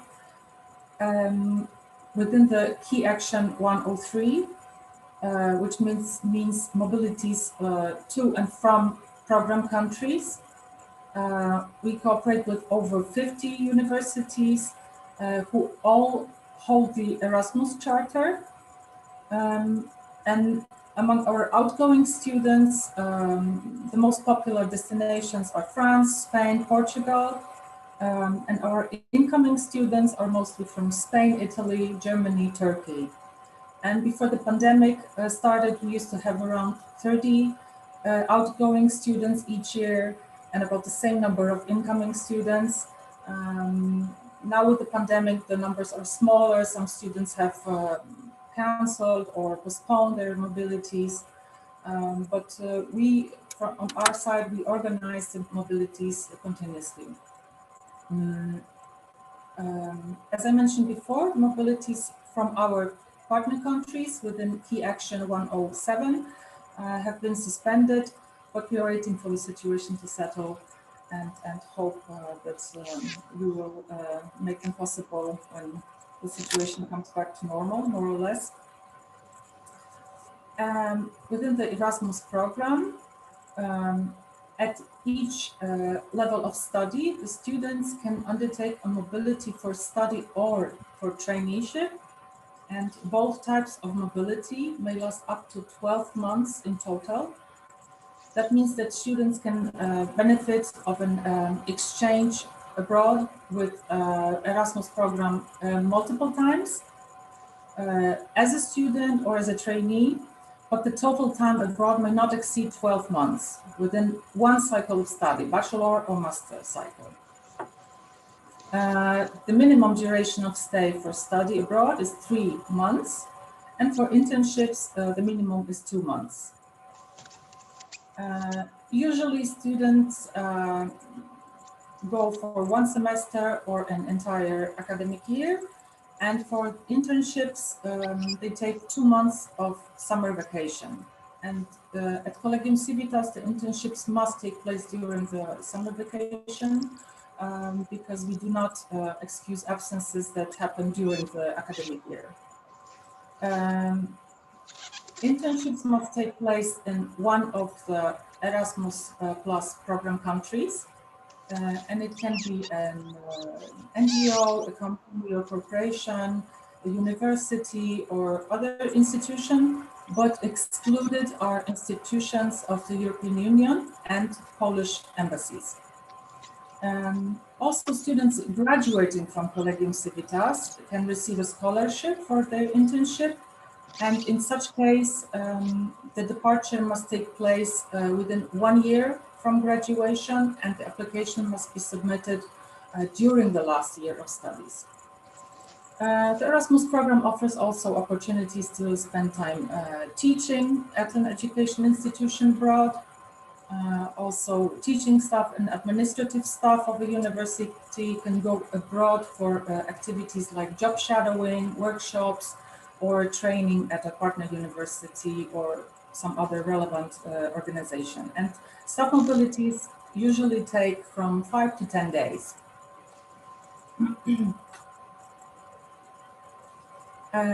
Here you can see listed are the most important principles of Erasmus Plus student mobilities that must be respected by all higher education institutions that participate in the program. The Erasmus Plus Student Charter outlines the rights and obligations of students and tells what they can expect from the sending institution and from the receiving university as well, and also what is expected from them. The receiving university, where the student will spend the exchange period, must treat the incoming student in the same way as it treats its own students, and give him or her equal access to courses, to facilities and information. On the other hand, the students should make all the necessary efforts to fit into the new environment. And at Collegium Civitas, we, for instance, have the Buddy program, which is a network of our students who help new incoming students adapt. And this works out very well, we find. After completing the semester or a year abroad, the period of study at a partner university must be recognized as equivalent to studies at Collegium Civitas. And thanks to the European credit transfer system, the courses completed abroad and the credits obtained by the student are fully recognized. The student receives a transcript of records from the host university, and we transfer the credits and grades to our system. Also, according to the rules of the Erasmus program, during the mobility, the student doesn't pay any fees at the partner university, and the tuition fee at Collegium Civitas will be reduced by 20% for the duration of the stay abroad. Outgoing students receive a scholarship, which is provided to them by Collegium Civitas, so the sending institution, in euro currency. And the amount of the scholarship depends on the country to which you go, and ranges from 450 to 520 euro monthly. The rates are set by the European Commission. And I would like to stress that the exchange opportunities under the Erasmus program are available to all the students of Collegium Civitas, including our international students. And the rules and eligibility criteria are transparent, and we have a specific regulation adopted regarding all international mobilities that we make possible. How to apply? Our students have to meet specific criteria in order to be eligible for Erasmus mobility and scholarship. Students can apply for mobility if they have completed at least the first semester of a degree program. We start the qualification process quite early because the academic calendars of the different universities, they can be very different. So we need to plan early, but the mobility can take place no earlier than during the second year of study. In the application form, the students should indicate 3 universities they have selected. In case they receive rejection, this might very well happen, and you should take it into account. Apart from the application form, there are other documents required, just some typical like your CV, a cover letter, student ID, a language certificate, photograph.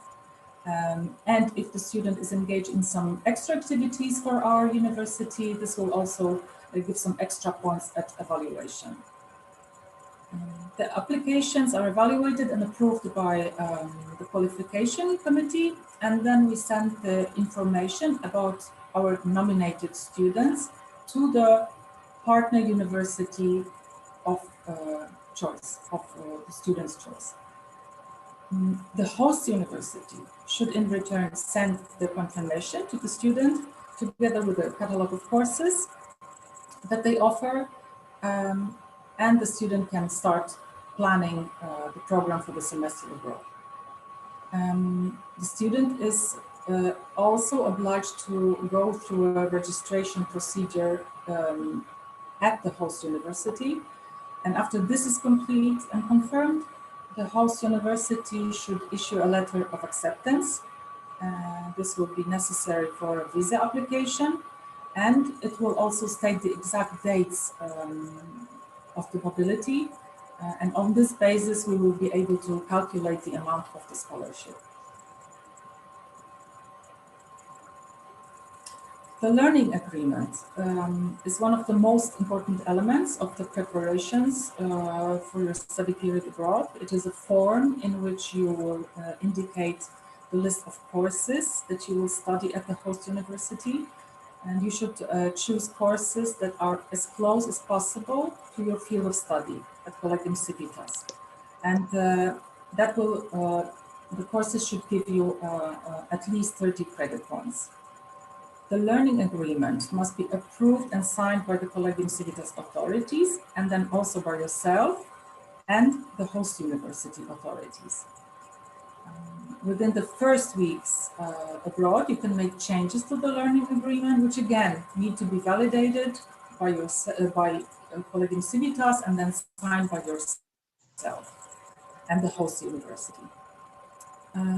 At the end of the mobility, the host university must issue a transcript of records, and we at Collegium Civitas, we transfer the records to our system so that the semester can be considered complete and your achievement recognized. For a moment, let's go back to before the mobility starts. The grant agreement, which will be signed before your mobility, contains information about the length of the mobility period, the amount of the scholarship, your rights and obligations, the rights and obligations of both parties, yourself and Collegium Civitas. For the preparation of the agreement, the student should indicate or must indicate a bank account which is held in euro currency, and also a health insurance number.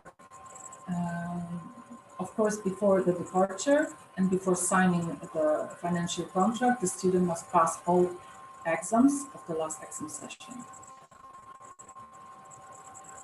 Before the mobility starts, the student receives also a link to take an obligatory language test online, which is called the OLS test. We then need to receive the results of the test from the student for our documentation and reporting purposes. What are the benefits? There are many surveys and reports available that show that the experience of studying abroad has a very positive impact on students. They are more likely to find employment 1 year after graduation. It's an opportunity to improve language skills, gain self-confidence and independence, and get to know a new culture. Many students report that they have a greater appreciation for other cultures after their mobility period. They improve their language skills, and many of them feel that their problem-solving skills improve thanks to this experience. Many former Erasmus students also say that they have a better understanding of what they want to do in their future career. And a lot of them say that this experience abroad helped them get their first job. Studying abroad is a central part of Erasmus+, and that is why the European Commission recently decided that even though most European universities are working remotely now during the COVID-19 pandemic and the classes are online, the Erasmus program will keep financing scholarships as long as the student studies abroad, even if it is online, because the experience of going abroad and finding yourself in a new environment, in a new culture, is priceless and should be possible even now. At Collegium Civitas, we have also some other types of financial benefits for students. As you can see here, we have the Rector's Scholarship for the best foreign students. It is awarded for 1 semester, basing on your academic results and achievements in sports and arts. Students who encounter difficulties temporarily in the life or financial situation may apply for a social allowance. And we also appreciate students who are actively involved in the life of our university, like, for example, they're active in scientific circles or clubs and support the work of our administration. And those students can apply for attractive reductions of their tuition fees. That would be all from my side. I try to make it brief. If you have any detailed questions, you can always contact me directly via my email address or at our generic international@civitas. Yeah. So thank you very much. Thank you, Ms. Anna Yahimia. Let's give applause to Ms. Anna. The informative presentation today for us, mostly for us, students of Polytechnic Negeri Malang. I think there will be more opportunities to learn here. Ms. Anna, before I start giving time for the participants asking you question, I would like to ask one question about the Erasmus scholarship. Yeah, here. Is there any a changing platform that Erasmus scholarship is giving for us for the future opportunities, like before the pandemic, like the mobility must be done, we need to come to that place, right? At the moment, is there any different platform offered that is quite, different from before? And we want to learn about it. Yeah, I mean, like, is there any like options, like, let's say online courses or credit transfer system that we can apply, so then the mobility is not necessarily we coming to the place, but we can do the course online, something like that. Oh, you have to go to the place. So this is this is the condition, that you can study online, but you have to be abroad, because the value is that you are going abroad, gaining new experience with finding a flat, with organizing your life there. Sometimes you have to come to the university for some administrative reasons. So you have to go abroad, and this has to be confirmed by the host university that you have been there. So the arrival date is confirmed, the departure date is confirmed, and even if you study online, you have to be there. That's interesting. So we need to go, and we need to come to Poland then. Okay, that's great. All right. So we need to be exposed with the life in that place. Okay. So what about the opportunity that you can foresee? I mean, like us inform or over us in this future so far. So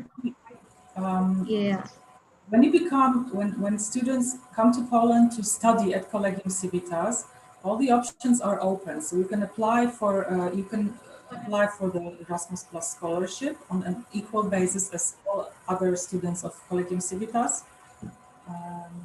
So we have a list on our website. We have a list of partner universities, and you can look through them. You can find a place that attracts you, a destination that you always wanted to see. And if the field of studies matches, then you can apply.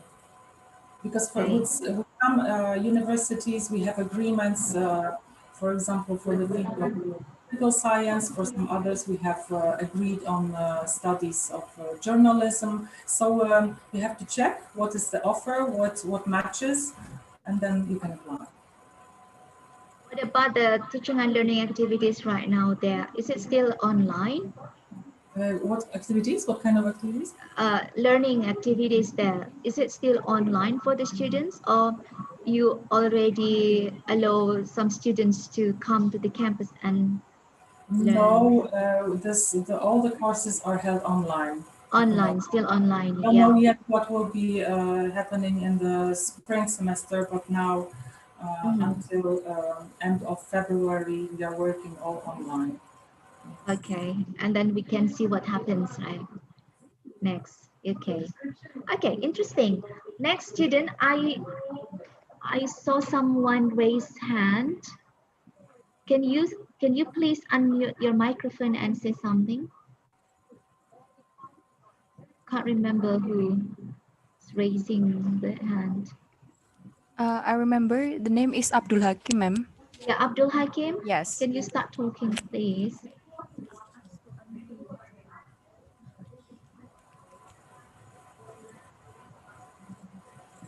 Oh yeah, ladies and gentlemen, we already share the link of the attendance list, and you can start filling out the attendance list.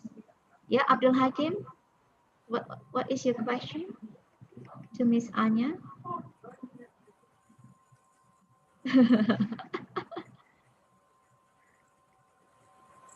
Oh, probably he's just like accidentally clicking the raise hand.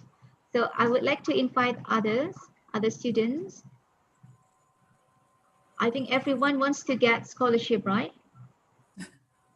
Right, ma'am. Of course. Okay, Salsa.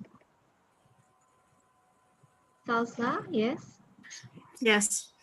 Hello, my name is Adinda from Polynema. I want to ask. Salsa, yeah. Yeah. I want to ask something about the scholarships with Indonesia and Poland. So as you can see, mostly students from Indonesia prefer a scholarship that is maybe England with more. So there is a lot of Indonesian students that apply in England, in France, in other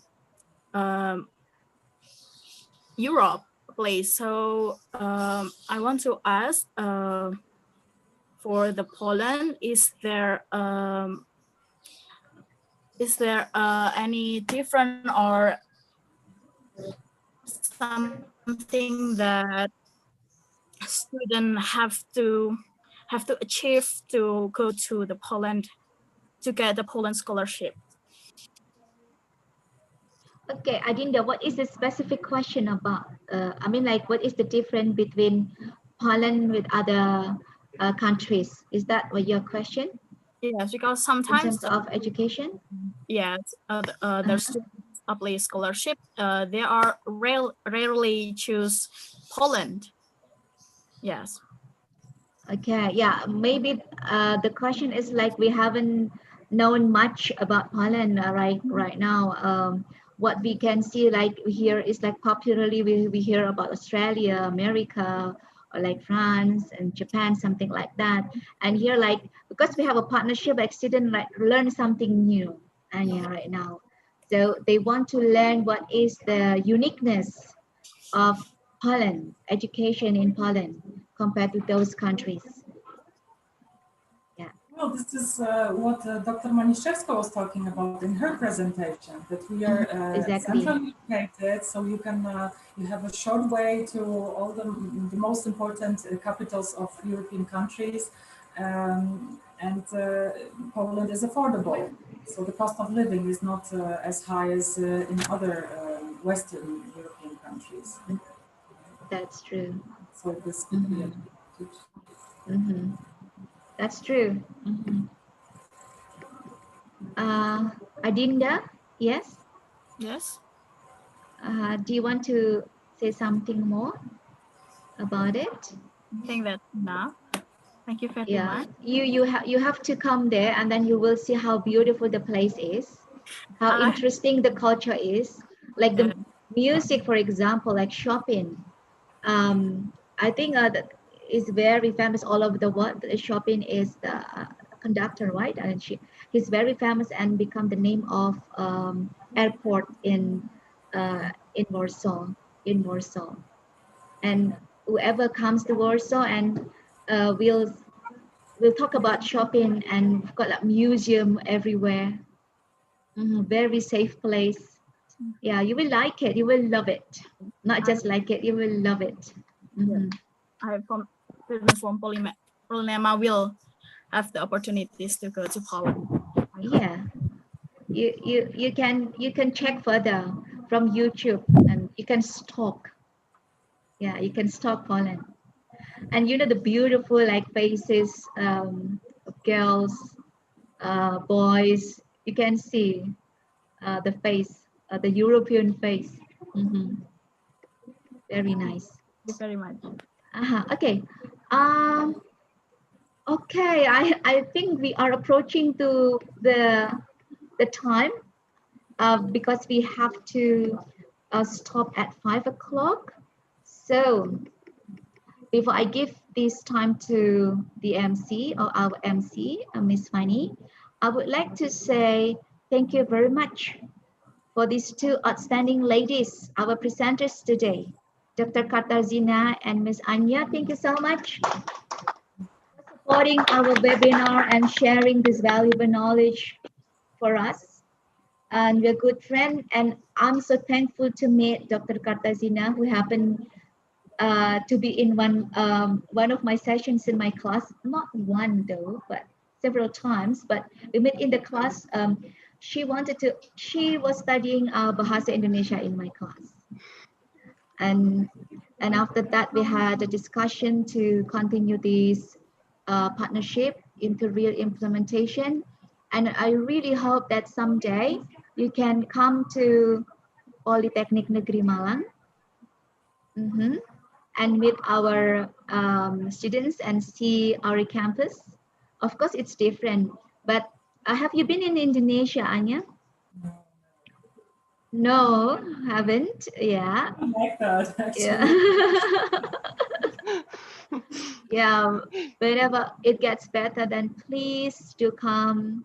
You're very welcome to come to Indonesia and see our campus. We can have a kind of collaboration or collaborative partnership activity or programs, of course. Yeah.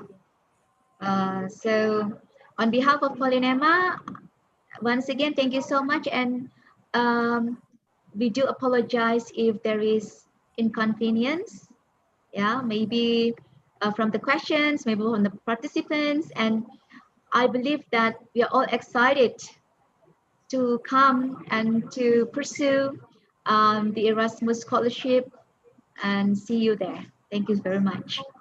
Ladies and gentlemen, once more, please give applause to these two beautiful ladies. Thank you. All right. Before I give back to the MC, I just remind all the participants to fill out the attendance list, and I give time to our MC. Thank you, Miss Fanny. Time is yours. Thank you, Mrs. Hilda, and thank you for Dr. Katarzyna and Dr. Anya for the insightful information and sharing. So I would like to remind you for all the participants once again to fill the attendance. It's available at the room chat, so you can click the link on there. And also for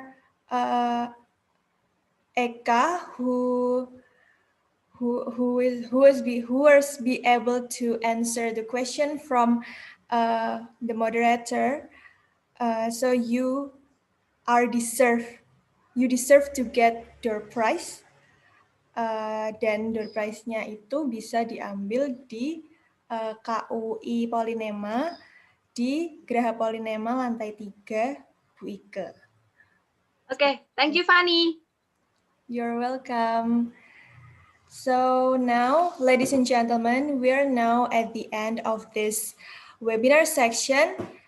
Thank you so much for all the speakers and all the participants who are willing to attend this webinar until the end of the section.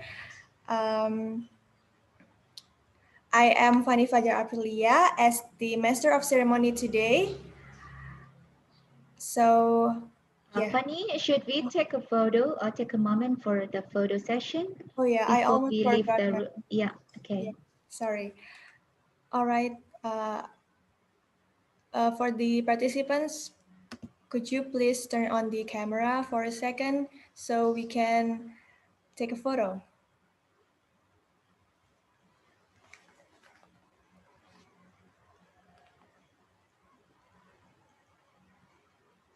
Okay, we can start for taking documentation starting from now, but it takes a little bit time, so please wait for a moment. Okay.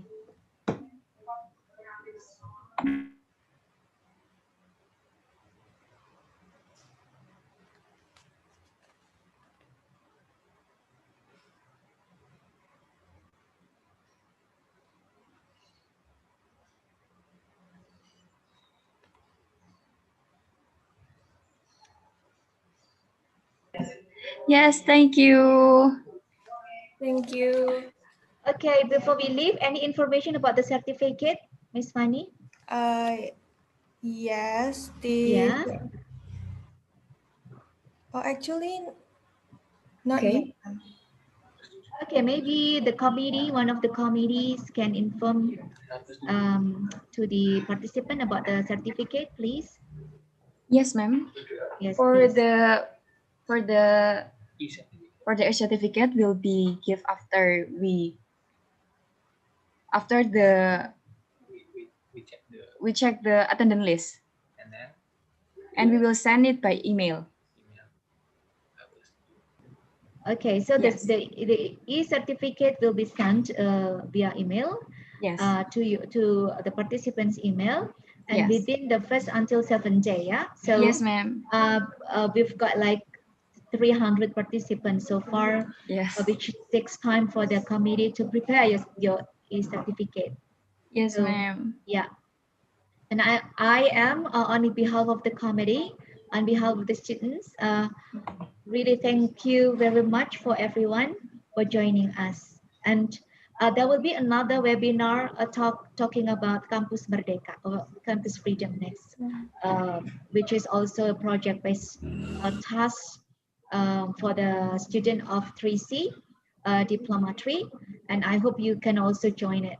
Thank you so much. Yeah. Fanny, would you please close the session, please? Yes, ma'am. Langsung saja saya tutup acara webinar hari ini. Saya Fanny Fajar Aprilia selaku MC. I apologize for any mistakes that I've made or any other inconvenience.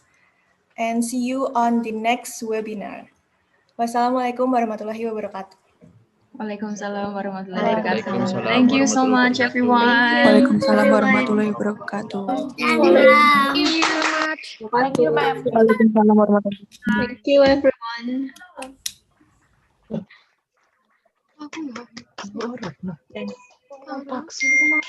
Congratulations, committee.